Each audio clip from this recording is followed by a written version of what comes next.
എന്റെ പേര് ഉണ്ണി. ഹായ് ഉണ്ണിച്ചേട്ടാ. ഹായ് ഉണ്ണിച്ചേട്ടാ. Hi hi. ഹായ്. എന്തായാലും വളരെ സന്തോഷകരമായിട്ട് എല്ലാ പ്രശ്നങ്ങളും പ്രതിസന്ധികളും അതിന്റെയൊക്കെ നടുവിൽ നിന്നുകൊണ്ട് ആൽക്കഹോളിക്സ് അനോണിമസിന്റെ മീറ്റിംഗിൽ കയറാനായിട്ട് പറ്റുന്നുണ്ട്. അപ്പോൾ വളരെ എങ്ങനെയാണോ ജീവിതം ആ രീതിയിൽ ഉൾക്കൊള്ളാനൊക്കെ വളരെ കാലം കഴിഞ്ഞിട്ടാണ് പറ്റിയത്. ഇന്ന് 10ാമത്തെ പടിയെ കുറിച്ച് പറയുമ്പോൾ ആൽക്കഹോളിക്സ് അനോണിമസിന്റെ തുടക്കത്തിലൊക്കെ ഈ പടികളൊക്കെ വായിക്കും. മീറ്റിംഗിൽ നമ്മൾ വായിക്കുന്ന പടികൾ അതൊക്കെ അത്ര വലിയ പ്രാധാന്യം എന്താണെന്നും അല്ലെങ്കിൽ അതിന് ഒരു സ്പോൺസർ എന്തിനാ, എനിക്ക് വായിക്കാൻ അറിയാം, ഒറ്റയ്ക്ക് ഇത് ചെയ്യാൻ പറ്റുന്ന കാര്യമല്ലേ, വിലയിരുത്തലൊക്കെ ഞാൻ നടത്താറുണ്ട് എന്നൊക്കെ ഞാനും കരുതിയിരുന്നു. ഈ വായിക്കുന്ന പടികൾ ഇങ്ങനെ തുടക്കത്തിൽ വായിക്കുന്നതിനപ്പുറം പ്രധാനമായിട്ട് ആൾക്കാർ പടികൾ ചെയ്തു എന്ന് പറയുന്നുണ്ട്. എന്താണ് ഇപ്പൊ അത്ര ചെയ്യാനുള്ളത്, കാര്യങ്ങളൊക്കെ എനിക്ക് മനസ്സിലായി എന്നുള്ള ആ ചിന്ത. കാരണം മദ്യപിക്കാതിരിക്കുമ്പോൾ എന്നെ സംബന്ധിച്ചിടത്തോളം ബാക്കി കാര്യങ്ങളിൽ ഞാൻ വലിയ കുഴപ്പമില്ല എന്നുള്ള ആളുകൾ പറഞ്ഞിട്ടുണ്ട്. ആളുകൾ പറയുക എന്ന് പറയുന്നത് എന്റെ ആഗ്രഹത്തിൽ ഞാൻ അങ്ങനെ കരുതുന്നുണ്ട് എന്നുള്ളതാണ് വാസ്തവം. പക്ഷേ പോകെയാണ് ഈ പറയുന്ന കാര്യങ്ങളും എന്റെ ധാരണകളും തെറ്റായിരുന്നു. 1ാമത്തെ പടിയിൽ പറയുന്ന പരാജയം സമ്മതിക്കാൻ പോലും ഞാൻ വിസമ്മതനായിരുന്നു. മദ്യത്തിന്റെ കാര്യത്തിൽ പരാജയം സമ്മതിച്ചിട്ടുണ്ട് എന്ന് പറഞ്ഞ മീറ്റിംഗിൽ കയറി ഇരുന്നുകൊണ്ട് കാര്യം ഉണ്ടായിരുന്നില്ല എനിക്ക്. ബാക്കി പല കാര്യങ്ങളിലും എനിക്ക് ആശയങ്ങൾ എടുക്കാതെ എന്റേതായ ന്യായീകരണങ്ങളിൽ ഞാൻ കുടുങ്ങിക്കിടക്കുന്നുണ്ടെങ്കിൽ, ഒരു ചെറിയ വിമർശനം പോലും എനിക്ക് എടുക്കാൻ പറ്റാതെയാകുന്നുണ്ടെങ്കിൽ അവിടങ്ങളിലൊക്കെ എനിക്കൊരു കുഴപ്പമുണ്ടായിരുന്നു. അവിടെയാണ് ഈ പ്രോഗ്രാം, ആൽക്കഹോളിക്സ് അനോണിമസിന്റെ പ്രോഗ്രാം എന്നത് മീറ്റിംഗ് എന്നതിനുപരിയായിക്കൊണ്ട് മീറ്റിംഗ് തീർച്ചയായിട്ടും ആവശ്യമുള്ള നമ്മളെ സോഷ്യൽ ആയിട്ടുള്ള ഒരു സംഗതിയാണ്. അവിടെ തീർച്ചയായിട്ടും നമ്മൾ ഒരു സോഷ്യൽ ബോണ്ടിങ് ഉണ്ടാവുന്നുണ്ട്. പരസ്പരം അനുഭവങ്ങളിലൂടെ നമുക്ക് വീണ്ടും കുടിക്കാതിരിക്കാനുള്ള കരുത്തുണ്ടാവുന്നുണ്ട്. പക്ഷെ അത് മാത്രം പോരാ, ഞാൻ എന്നെ പാകപ്പെടുത്തി ഒരുക്കിയെടുക്കേണ്ടതുണ്ട് എന്നുള്ളിടത്താണ് 12 പടികളുടെ പ്രാധാന്യം വരുന്നത്. ആ പടികൾ കേവലം എൻ്റെ പഴയ ധാരണ, എൻ്റെ പഴയ ചിന്തകളിലൂടെ ചെയ്യാനായിട്ട് എനിക്ക് സാധിക്കുന്നുണ്ടായിരുന്നില്ല. കാരണം പുതിയൊരു ആശയം പടികളുടെ തുടക്കം മുതലേ ഉണ്ട്. എല്ലാം എന്നെ കൊണ്ട് പറ്റും എന്ന് ചിന്തിക്കുന്ന ഭാഗത്ത് നിന്ന് മാറി പരാജയം സമ്മതിക്കാൻ നീ തയ്യാറാണെങ്കിൽ അതിൽ നിന്ന് നിനക്ക് കരുത്തുണ്ടാക്കാം എന്ന് പറയുന്ന ഒരു പ്രോഗ്രാമാണ്.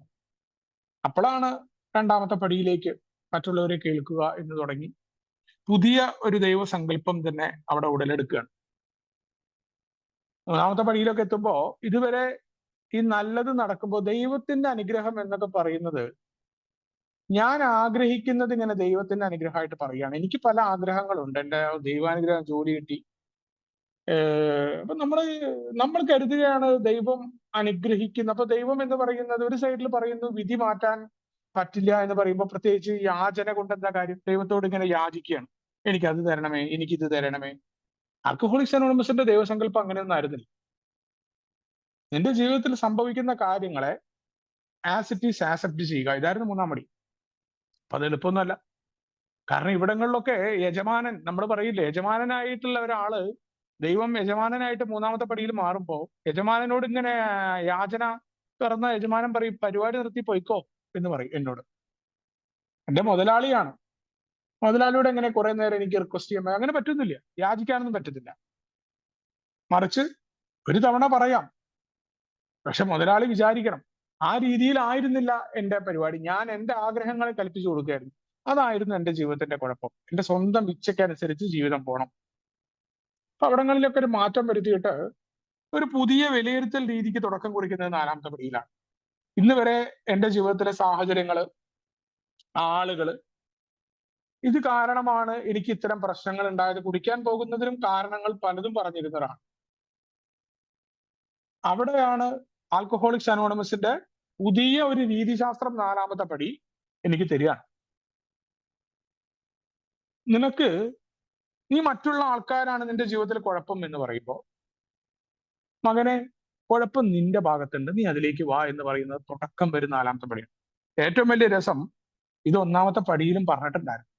അവിടെയാണ് എന്തിനാണ് പടികളെ ഇങ്ങനെ 10, 11, 12 എന്നൊക്കെ പറഞ്ഞു കൊണ്ടുവന്നതെന്നും, ഒരു കാര്യവും തുടർച്ചയില്ലാതിരിക്കുന്ന എന്നെ പോലൊരു അഭ്യാസം. എല്ലാം ആരംഭശൂരത്ത. എന്തെങ്കിലും കാര്യത്തിന് ഇറങ്ങിയ പടി പരിശീലനം എന്നൊക്കെ പറഞ്ഞാൽ ചടയപ്പെടെ ഇതാ ഇറങ്ങി. ഭയങ്കര ഈ ജിമ്മിൽ എക്സസൈസ് ചെയ്യാൻ പോകണ മാതിരിയാണ്.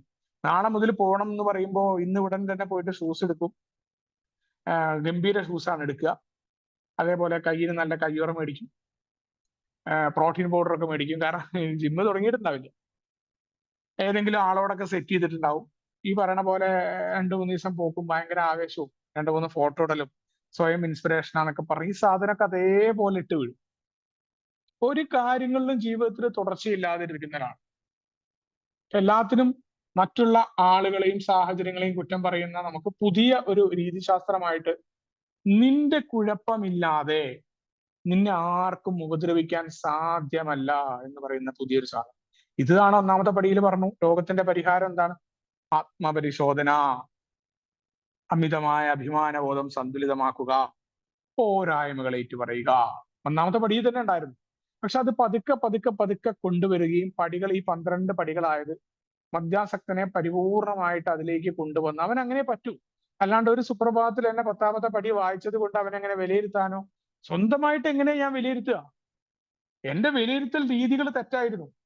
അത് ബോധ്യമാക്കി തന്നത് 4ാമത്തെ പടിയിലൂടെ. അതും ബോധ്യമാകാൻ നല്ല സമയമെടുത്തു.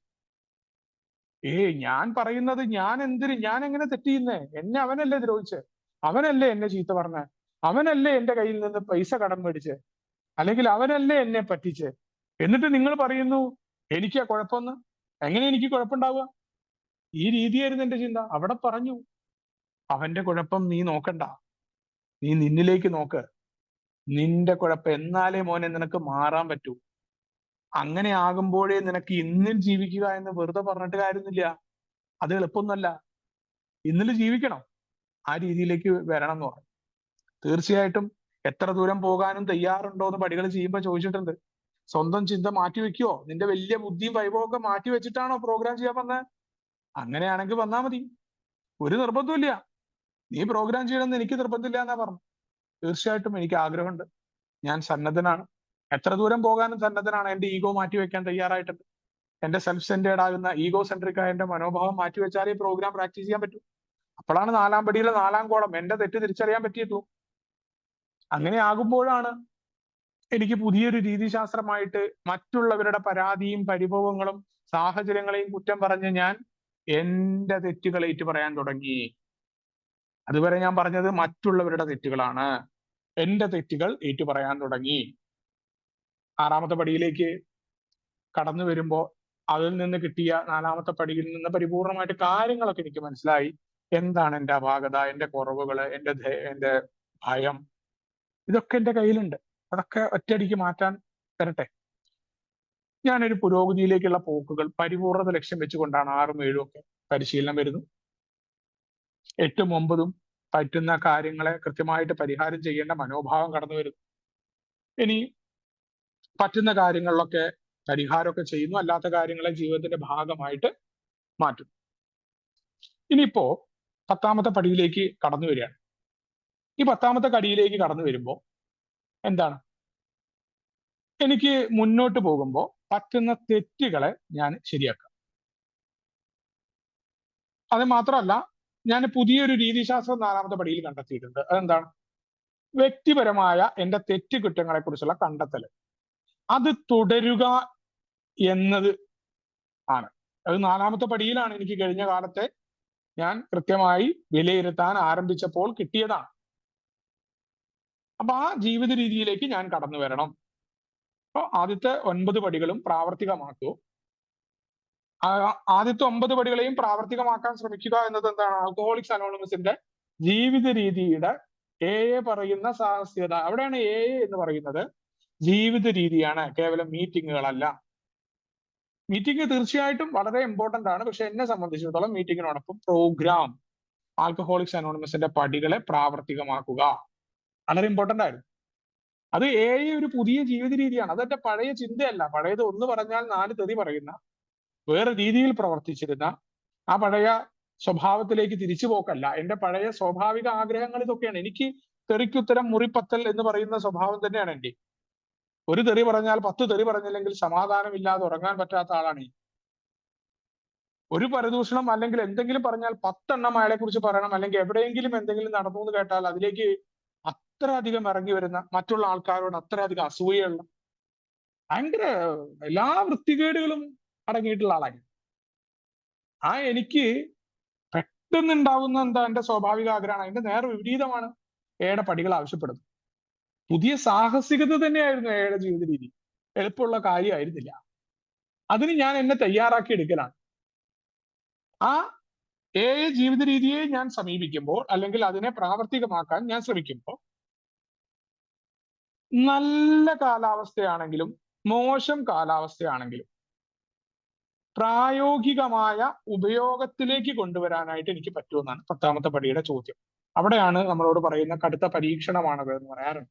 കാരണം എന്താണ്? മദ്യാസക്തനായ എന്നെ സംബന്ധിച്ചിടത്തോളം ഏറ്റവും എളുപ്പം കടന്ന് നമ്മൾ എയുടെ പ്രോഗ്രാമിൽ നമ്മൾ നിൽക്കുമ്പോൾ ഒരു കാര്യം നമുക്ക് മനസ്സിലാവും. നമുക്ക് നമ്മുടെ വികാരങ്ങളെ ഇല്ലാതെയാക്കാനൊന്നും പറ്റില്ല. പണ്ടേ ദേഷ്യപ്പെടാത്ത ആളുകൾ ഉണ്ടെങ്കിൽ അവർക്കാണ് ദേഷ്യം വരാതെ ആകും. അവർക്കിപ്പോ എന്ത് പറഞ്ഞു കേട്ട് കഴിഞ്ഞാലും പെട്ടെന്ന് ദേഷ്യം വരാതെ ആകും. അതേപോലെ പണ്ട് മുതൽ തന്നെ തെറി വിളിക്കാത്ത ആൾക്കാർ, അവർക്ക് വളരെ പെട്ടെന്ന് അവർ തെറി വിളിക്കില്ല ആരെയും. കാരണം അതൊരു പ്രത്യേക ഗുണമൊന്നുമല്ല അവർ തെറി വിളിക്കാത്ത. അതേപോലെ ഈ പൊളിറ്റിക്സ് പറയുമല്ലോ, ആൽക്കഹോളിക്സ് അനോണിമസിൽ നമുക്ക് പൊളിറ്റിക്സ് എന്ന് പറഞ്ഞാൽ എയുടെ ഉള്ളിലെ പല വിഷയങ്ങൾ, ഇപ്പൊ നമുക്ക് സാധാരണ ഈ ലഞ്ച് ബ്രേക്ക് മീറ്റിങ്ങിനൊക്കെ ആള് കമ്മിയായിരിക്കും. അപ്പൊ എന്തെങ്കിലും ഒരു വിഷയം ലഞ്ച് ബ്രേക്കിന് ആരെങ്കിലും കള്ളുടിച്ച് വന്നിട്ട് എന്തോ പറഞ്ഞു എന്നുള്ളത് കേട്ടാൽ അതിന്റെ പിറ്റേ ദിവസം നിങ്ങൾ നോക്കിയാൽ മതി, ജ്വാല മീറ്റിങ്ങിൽ ഭയങ്കര ആളായിരിക്കും. അത് ആരുടെയും കുറ്റമല്ല, നമ്മുടെ ഒക്കെ ഒരു ഉത്സവമാണ്. അപ്പൊ ഒരാൾ വിളിച്ചിട്ട് അറിഞ്ഞോ ഇന്ന് ലഞ്ച് ബ്രേക്കിൽ ഒരു സംഭവം ഉണ്ടായി എന്ന് പറയുമ്പോൾ, കേറാത്ത ഞാൻ കറക്റ്റ് സമയം നോക്കി വെച്ചിട്ട് ലഞ്ച് ബ്രേക്കിൽ ഇന്ന് പാരാ വരിക, ഇന്ന് എന്തെങ്കിലും പറയുന്നുണ്ടോ? ഇത് നമ്മുടെ ഒരു സ്വാഭാവിക ആഗ്രഹം. കാരണം അത് നമുക്ക് ഈസിയാണ്. പരദൂഷണം പറയുന്നത് ഇഷ്ടമാണ് നമുക്ക്. ഇതൊക്കെ നമുക്ക് നമ്മുടെ സ്വാഭാവിക രീതികളാണ്. അപ്പൊ ഈ തെറി പറയുന്നത്, ദേഷ്യം വരുന്നത്, ഇതൊക്കെ നമുക്ക് ഏറ്റവും ഈസി ആയിട്ട് സാധിക്കും. നമ്മൾ ഏതൊരു ആൾക്കും സാധ്യമാകുന്ന ഒന്നാണ് ഒരാൾ തെറി പറയുമ്പോൾ തിരിച്ച് തെറി പറയാൻ പറ്റുക, ഒരാൾ ഒരു അടി അടിക്കുമ്പോൾ 2 തിരിച്ചു കൊടുക്കാൻ പറ്റുക. ഒക്കെ ഇത്തിരി ഇത് മതി. അന്തല്ലായ്മ, നമ്മൾ പറയുന്നത് ധീരതയൊന്നല്ല, അന്തല്ലായ്മ ഉണ്ടെങ്കിൽ നമുക്ക് തെറിക്ക് ഉത്തരം മുറിപ്പത്തൽ ചെയ്യാൻ പറ്റും. അതൊക്കെ പിന്നീട് എനിക്ക് മനസ്സിലാവും. എനിക്കതാണ് ആദ്യം വരാട്ടോ.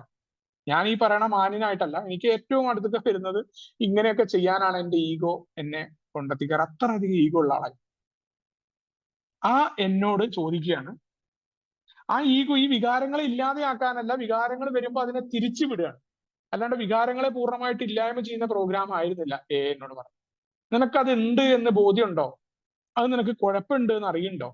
അപ്പൊ അതിനെ മാറ്റിവിടാൻ നീ തയ്യാറുണ്ടോ എന്നാണ്. അവിടെയാണ് എങ്ങനെയാ മാറ്റുക എന്നുള്ള ചോദ്യം. അപ്പോ അവിടെ എനിക്ക് വൈകാരികമായിട്ടുള്ള സുബോധം ഉണ്ടാകാൻ പറ്റും. എന്നെ ബാധിക്കാതിരിക്കുക, അതാണ് പ്രധാനം. വൈകാരികത, സുബോധം എന്ന് പറയുന്നത് കുടിക്കാതിരിക്കുന്ന അവസ്ഥയല്ല. എല്ലാ തരത്തിലും നമുക്കത് പറ്റുമോ എന്ന ചോദ്യം നമ്മളോട് ചോദിക്കുകയാണ്. എല്ലാ സാഹചര്യങ്ങളോടും സതുദ്ദേശത്തോടു കൂടി ജീവിക്കാൻ പറ്റുമോ എന്ന് ചോദിക്കുന്നുണ്ട് ലിറ്ററേച്ചറിൽ. കാരണം എന്താ? എന്റെ ജീവിതത്തിൽ ഞാൻ ആഗ്രഹിച്ച പോലെ നടന്നാൽ എന്നെ പോലെ സന്തോഷം ഉണ്ടാവുന്ന ഒരാളില്ല. ഞാൻ വിചാരിക്കുന്ന പോലെ കമ്പനി കച്ചവടം നടക്കുന്നു, എന്റെ ഭാര്യ വളരെ നന്നായിട്ട് എന്നോട് പെരുമാറുന്നു, എന്നോട് കൂടുതൽ നന്നായിട്ട് സ്നേഹിക്കുന്നു, മക്കള് പറഞ്ഞാൽ കേൾക്കുന്നു, പഠിക്കുന്നു. എല്ലാവരും, എന്റെ അമ്മയും എന്റെ അനിയനൊക്കെ വളരെ നല്ല രീതിയിലുള്ള പ്രവർത്തനങ്ങൾ. ഇതൊക്കെയാണെങ്കിൽ എന്നെ പോലെ ഒരു നല്ലവനും ശുദ്ധനും ഉണ്ടാവില്ല എന്ന് 3ാമത്തെ പടിയിലേക്ക് കണ്ടിട്ടുണ്ട്. ഞാൻ കൂടുതൽ ദയ കാണിക്കുന്നവനാവും. ജീവിതം ആഗ്രഹിക്കുന്ന രീതിയിലാണ് അനുഗ്രഹങ്ങളൊക്കെ എണ്ണി പറയും. വലിയ വലിയ വായിൽ ആൾക്കാരെ ഉപദേശിക്കാൻ തുടങ്ങും. കാരണം ഞാൻ എവിടെയോ ഒരു അവസ്ഥയിലാണ്. കാരണം എന്താണ്? ആത്മീയതയുടെ ലോകം എന്ന് പറയുന്നത് ആദ്യകാലത്ത് ഈ വാഗ്ദാനങ്ങളൊക്കെ ജീവിതത്തിൽ നടപ്പിലായി തെറ്റിദ്ധരിച്ചൊരു കാലഘട്ടമുണ്ട്. കൂടി നിർത്തി അത്യാവശ്യം കുഴപ്പമില്ലാതെ ജീവിതത്തിലേക്ക് കാര്യങ്ങൾ കടന്നു വരുമ്പോൾ നമ്മൾ കരുതും, എന്തോ ഭയങ്കര ഭാഗ്യം, അത്ഭുതങ്ങൾ കാണിച്ചു എന്നൊക്കെ പറയാൻ തിടുക്കം കാണിക്കും. അവിടെയാണ് ആത്മീയതയുടെ ലോകത്തിലേക്ക് നമ്മൾ പ്രവേശിച്ചിട്ടേ ഉള്ളൂ. ഇനി ധാരണയിലും ഫലപ്രാപ്തിയിലും വളരുക, ഞാൻ എന്നെ കുറിച്ചുള്ള ധാരണ ഉണ്ടായിരിക്കുക. ആ ധാരണ, ഞാൻ ഇന്നതാണ്, ഇന്ന കുഴപ്പം എനിക്കുണ്ട്, അവിടെ നിന്ന് ഞാൻ നേരത്തെ പറഞ്ഞ തെറി പറയാൻ ആഗ്രഹമുണ്ടായിരിക്കുമ്പോഴും ഞാൻ തെറി പറയുന്നവനാണ്, ഞാൻ ആള് ശരിയല്ല എന്ന ബോധ്യത്തിൽ നിന്ന് തെറി പറയാതെ ആവുക എന്നതാണ് എന്നോട് പറഞ്ഞത്. ഇത് ഒറ്റ രാത്രി കൊണ്ട് ചെയ്തു തീർക്കാവുന്ന കാര്യമാണ്. തീർച്ചയായിട്ടും ഒറ്റ രാത്രി കൊണ്ട് ചെയ്തു തീർക്കാവുന്ന കാര്യമല്ല. അത് എന്റെ ജീവിതകാലം മുഴുവൻ തുടരണം. ഞാൻ നേരത്തെ പറഞ്ഞു, ഒരാൾ ഒന്ന് പറയുമ്പോഴേക്കും രണ്ട് പറയലാണ് എന്റെ സ്വഭാവം. അതിന് മറുപടി പറയല് എന്റെ സ്വഭാവമാണ്. എന്തെങ്കിലും ഒന്ന് ഇവിടെ പറഞ്ഞു എന്ന് എന്നെക്കുറിച്ച് പറഞ്ഞ് എന്നെക്കുറിച്ച് ആവില്ല, വേറെ സൂചന ഉണ്ടെങ്കിലും അയാൾക്ക് എങ്ങനെ മറുപടി കൊടുത്തിട്ടെങ്കിൽ ഉറങ്ങാൻ പറ്റാത്തതാണ്. പല ആൾക്കാരും എന്നോട് അത് ചെയ്യരുത് എന്ന് പറഞ്ഞിട്ട് ചെയ്തിട്ടുള്ള ആളാണ്. കാരണം അതെന്റെ സ്വാഭാവിക സ്വഭാവമാണ്. ഈ ഒന്ന് പറഞ്ഞ് രണ്ട് പറയും ഈഗോ ആയതുകൊണ്ടാണ്. ഞാൻ നല്ല കൊടുക്കല് കൊടുത്തു എന്നൊക്കെ ഞാൻ മറ്റവരോട് പറയും. ഇന്ന് ഞാനിങ്ങനെ ആലോചിച്ചിട്ട് ഞാൻ തന്നെ ചിരിക്കാറുണ്ട്. എന്തറിയോ, ഞാൻ ആർക്കായി കൊടുക്കുന്നത്? എന്നെ പോലുള്ള മദ്യാസക്തരെ ഞാൻ ആരെ തോൽപ്പിക്കാൻ പോകുന്നു? ആരാ യഥാർത്ഥത്തിൽ തോൽക്കുന്നത്? മറ്റുള്ളവരുടെ വാക്ക് കേട്ടിട്ട് എനിക്ക് കുഴപ്പമുണ്ടാവുമ്പോ ഞാനല്ലേ തോൽക്കുന്നത്? ഞാൻ പറഞ്ഞിട്ടില്ല ഞാൻ നല്ല കൊടുക്കല് കൊടുത്തു എന്ന്. എന്ത് കൊടുക്കല്? ഈ വാക്കുകളെ കൊണ്ട് ഒരാളെ ചെറിയ ചീത്ത പറഞ്ഞതാണോ കൊടുക്കല്? പണ്ട് മൈക്കൊക്കെ ഈ യാഹു ചാറ്റിങ് നടക്കുമ്പോൾ നമ്മൾ സോഫ്റ്റ്വെയർ ഉപയോഗിച്ച് കയറാറ്. അപ്പോ മൈക്ക് പിടിച്ച് ബൂസ്റ്റ് ചെയ്യുക, മറ്റുള്ളവരുടെ കമ്പ്യൂട്ടർ നശിപ്പിക്കുക, ഇതിലൊക്കെ ഒരു ആനന്ദം കിട്ടിയിരുന്ന സാഡിസ്റ്റ് ആയിട്ടുള്ള സ്വഭാവത്തിൽ അവർ കരുതും ഈ ഒരു യൂണിവേഴ്സ് ഇത് ലോകമാണ് എന്ന് കരുതുന്ന സ്വഭാവമാണ്. നമുക്ക് അങ്ങനെ ആരും കൊടുക്കില്ല. നമ്മൾ നമ്മളെ തന്നെ പ്രഹരിക്കുകയാണ് നമ്മളോട് പറഞ്ഞിട്ടുണ്ട്. നമുക്ക് ദേഷ്യം ഉണ്ടാവുമ്പോൾ, നമ്മൾ മറ്റുള്ളവർക്കെതിരെ നമ്മുടെ ഈഗോ പ്രയോഗിക്കുമ്പോൾ, നമ്മൾ ആരെയും തോൽപ്പിക്കുന്നില്ല. നമ്മുടെ ഒരാളെ കളിയാക്കുമ്പോൾ ഒക്കെ നമുക്ക് തിരിച്ചടിയാ കിട്ടുന്നത്. അതുകൊണ്ടാണ് ഇത് ഒരു രാത്രി കൊണ്ട് ചെയ്ത് തീർക്കാവുന്നതല്ല. അറ്റ്ലീസ്റ്റ് എനിക്ക് ബോധ്യം ഉണ്ടാവണം ഞാൻ ചെയ്തുകൊണ്ടിരിക്കുന്ന പ്രവൃത്തി തെറ്റാണെന്ന്. അതാണ് എനിക്ക് പ്രോഗ്രാം തന്നത്. അതെന്റെ ജീവിതകാലം മുഴുവൻ തുടരണം. ഒരു ദിവസത്തെ പരിപാടിയാണെന്ന് പറയുന്നതിന്റെ കാരണം അതാ. അതുകൊണ്ടാണ് വേറുള്ളവരുടെ പടികൾ നിങ്ങൾ അളക്കരുത് എന്ന് പറയുന്നതിന്റെ കാരണം. പണ്ട് കാലത്ത് ഈ പഴമക്കാര് മീറ്റിംഗിൽ കയറുമ്പോ അവര് പെട്ടെന്ന് മൈക്ക് അൺമ്യൂട്ട് ആവുമ്പോ അവർക്ക് ദേഷ്യം വരും. ഞങ്ങൾ മീറ്റിംഗിൽ ഇല്ല എന്ന് പറഞ്ഞ് ഇറങ്ങി പോകുമ്പോ ഞാനൊക്കെ അവരെ അളക്കാറുണ്ടായിരുന്നു. എന്നാ അവന് പടികൾ ചെയ്തിട്ട് പിന്നീട് എനിക്ക് മനസ്സിലായി ഇത് എല്ലാ മനുഷ്യരും നേരത്തെ പറഞ്ഞ പോലെ ഓരോ മനുഷ്യരും വ്യത്യസ്തരാണ്. ഞാനത് എന്റെ തെറ്റാണ് അവരെ വിലയിരുത്തിയത്. ഞാൻ ആരാ വിലയിരുത്താൻ? എന്താ, ഓരോ മനുഷ്യർ അവരുടെ ഒരു സമൂഹമാണ്. ഇതൊരു ദിവസത്തെ പരിപാടിയാന്ന് പറഞ്ഞ എല്ലാ മധ്യാസക്തരും ഒരേപോലെയാണ്. പഴമക്കാരായതുകൊണ്ട് അയാൾ മധ്യാസക്തരല്ലാതെ ആവും. അത് ഞാൻ കരുതി അയാൾ ആരോടും ദേഷ്യപ്പെടില്ല, അയാൾക്ക് ദേഷ്യം വരാൻ പാടില്ല. എന്തിനാ ഞാൻ അങ്ങനെ കരുതിയേ? തെറ്റാരുടെ? തെറ്റ് എന്റെയാണ്. കാരണം ഞാൻ എന്നിലേക്ക് നോക്കാതെ മറ്റുള്ളവരിലേക്ക് നോക്കുകയാണ്. എന്നോട് പ്രോഗ്രാം പറഞ്ഞു ജീവിതകാലം മുഴുവൻ തുടരേണ്ട ഒരു കാര്യം ദൈനംദിനമായിട്ട് ചെയ്യേണ്ടതാണ്. ഒരു രാത്രി കൊണ്ട് ഉണ്ണി നിനക്കത് ചെയ്തു തീർക്കാവുന്ന കാര്യമല്ല. അവിടെയാണ് വൈകാരികമായിട്ട് സുബോധം നിലനിർത്തണമെന്നുണ്ടെങ്കിൽ എന്റെ ആസ്തികളും ബാധ്യതകളും ഞാൻ തുടർച്ചയായിട്ട് വിലയിരുത്തണം. ഞാൻ ഇങ്ങനെ വിലയിരുത്തിക്കൊണ്ടിരിക്കണം. എന്റെ ആസ്തി എത്ര ഉണ്ട്, എന്റെ ബാധ്യത എത്ര ഉണ്ട്. ഇനി ആ ഒരു മാർഗത്തിലൂടെ വളരാനും പഠിക്കാനും യഥാർത്ഥമായ ആഗ്രഹവും എനിക്ക് അത്യാവശ്യമായിട്ട് വേണം. എങ്ങനെയാണ് ഈ ഒരു മാർഗം, ആസ്തിയും ബാധ്യതയും തുടർച്ചയായിട്ട് വിലയിരുത്തുക, ആ മാർഗത്തിലൂടെ ഞാൻ വളരണം, പഠിക്കണം. അതിന് യഥാർത്ഥമായ ആഗ്രഹം ഉണ്ടെങ്കിൽ എത്ര ദൂരം വേണിച്ചാൽ പോകും. ഞാൻ എന്റെ സ്വാഭാവിക ആഗ്രഹങ്ങളെ കുറച്ച് വേദനയൊക്കെ ഉണ്ടാവും, കുറച്ചൊന്നല്ല. നമ്മളൊരു മസിൽ ബിൽഡ് ചെയ്യുന്ന സമയത്ത് നമുക്കറിയാം ഭയങ്കര വേദനയായിരിക്കും. എക്സസൈസ് ചെയ്യുന്ന സമയത്തൊക്കെ പിന്നീടാണ് അതിന്റെ സുഖം നമ്മൾ അനുഭവിക്കുക. അതേപോലെയാണ് മദ്യപാനികളായ നമ്മൾ 10ാമത്തെ പടിയുടെ ലേഖനത്തിന്റെ 88ാമത്തെ പേജിൽ പറയുന്നത് അത് ഭയങ്കര കഠിനമായ മാർഗത്തിലൂടെ പഠിച്ച ആളുകളാണ്. അതുകൊണ്ട് തന്നെയാണ് നമ്മുടെ മുന്നേ കടന്നുപോയ പഴമക്കാരായ മനുഷ്യർ അവര് നമ്മളോട് പറഞ്ഞത് അതുകൊണ്ടാണ്. ബില്ല് അതുകൊണ്ടാണ് വളരെ കൃത്യമായിട്ട് എഴുതിയിട്ടുണ്ട്. നമ്മൾ കണിശമായ ആത്മവിശകലനവും വിമർശനവും ശീലിച്ചിട്ടുണ്ട്. ആത്മാന്വേഷണം, നമ്മൾ നമ്മളിലേക്ക് നോക്കുന്ന സ്വഭാവം, അത് സ്വാഭാവികമായിട്ട് നിനക്ക് മാറണം. നിനക്ക് മാറൽ എളുപ്പമല്ല, പക്ഷെ നിനക്ക് മാറാൻ ആഗ്രഹമുണ്ടോ? ഞാൻ പറഞ്ഞു എനിക്ക് മാറാൻ ആഗ്രഹമുണ്ട്. എന്റെ ഉള്ളിലേക്ക് നോക്കാൻ തുടങ്ങണം, മറ്റുള്ളവരിലേക്ക് നോട്ടം കുറയ്ക്കണം. അതിന്റെ കുഴപ്പം എന്താണ്? എനിക്ക് എന്നെ കാണുക എന്നത് എളുപ്പമല്ല. പരാജയം സംഭവിച്ച വഴിയുണ്ട് എന്ന് പറഞ്ഞു എന്നോട്. അതില്ലെങ്കിൽ എനിക്ക് തെറ്റുകൾ തിരുത്താനോ ക്ഷമയോട് കൂടിയിട്ടും ഞാൻ തിരുത്താൻ ശ്രമിക്കണം. എനിക്കത് എളുപ്പമല്ല എന്ന് ഞാൻ തിരിച്ചറിയണം. എന്നിട്ട് ഞാൻ എന്ത് ചെയ്യണം? അതിലേക്ക് ഇങ്ങനെ മുന്നോട്ട് പോയിക്കൊണ്ടേയിരിക്കണം. പ്രോഗ്രാമും സ്പോൺസറും ഈ ലിറ്ററേച്ചറുകളുടെയും സഹായത്തോടു കൂടി എന്റെ ദുർബലത പറഞ്ഞിട്ട്. അല്ലെങ്കിൽ എന്താ പ്രശ്നം എന്ന് വെച്ചാൽ എനിക്ക് മെച്ചപ്പെട്ട നേട്ടം ഉണ്ടാക്കാൻ പറ്റില്ല. അപ്പൊ ഞാൻ ബുദ്ധിമാനാണെങ്കിൽ, അതാണ് പറഞ്ഞിട്ടുള്ളത്, മറ്റുള്ളവരുടെ ബുദ്ധി അളക്കുക, മറ്റുള്ളവർക്ക് ബുദ്ധി ഇല്ല എന്ന് പറയുന്ന ഞാൻ, നിനക്ക് ബുദ്ധി ഉണ്ടെങ്കിൽ നീ ഈ മാർഗത്തിലൂടെ വളരുക, എന്നിട്ട് പഠിക്കുക. നീ ആരെ കമ്പയർ ചെയ്യണ്ട, നീ നിന്നിലേക്ക് നോക്കാനാ പറഞ്ഞു. അതുകൊണ്ട് നീ നിന്റെ ഏറ്റവും വലിയ വാർപ്പ് മാതൃക ആയിട്ട് വേറെ ആൾക്കാരെ വെക്കണ്ട. അത് നിന്റെ സ്പോൺസർ ആയിക്കോട്ടെ, വർഷങ്ങളോളം പോയ പഴമക്കാരനായിക്കോട്ടെ, ആ ഒരു വാർപ്പ് മാതൃകയൊന്നും വേണ്ട. നമുക്ക് വേറൊരു വ്യക്തിയാവാൻ പറ്റില്ല, നമ്മളെ ആവാൻ പറ്റൂ. നമ്മൾ ഇന്നലത്തെക്കാൾ മികച്ച നമ്മളായിട്ട് മാറാൻ പറ്റും. ആരെയും ക്യാൻസൽ ചെയ്യുന്ന കൾച്ചർ വേണ്ട, പൂർണ്ണമായിട്ട് എല്ലാവരെയും റദ്ദ് ചെയ്യുന്ന സ്വഭാവം വേണ്ട. അതിനൊക്കെ എനിക്ക് മാറ്റം ഉണ്ടാവണം. അപ്പോ ഇത് എങ്ങനെയാ മാറ്റുക? ഒന്നാമത്തെ പടിയിൽ പറഞ്ഞിട്ടുള്ള പരിഹാരം തന്നെയാണ് 10ാമത്തെ പടിയിലേക്ക് എത്തുന്ന 83ാമത്തെ പേജ് ബിഗ് ബുക്കിലും പറഞ്ഞത് അവിടെയാണ്. ഒരു ദിവസം കൊണ്ട് ചെയ്തു തീർക്കാവുന്ന കാര്യമല്ല.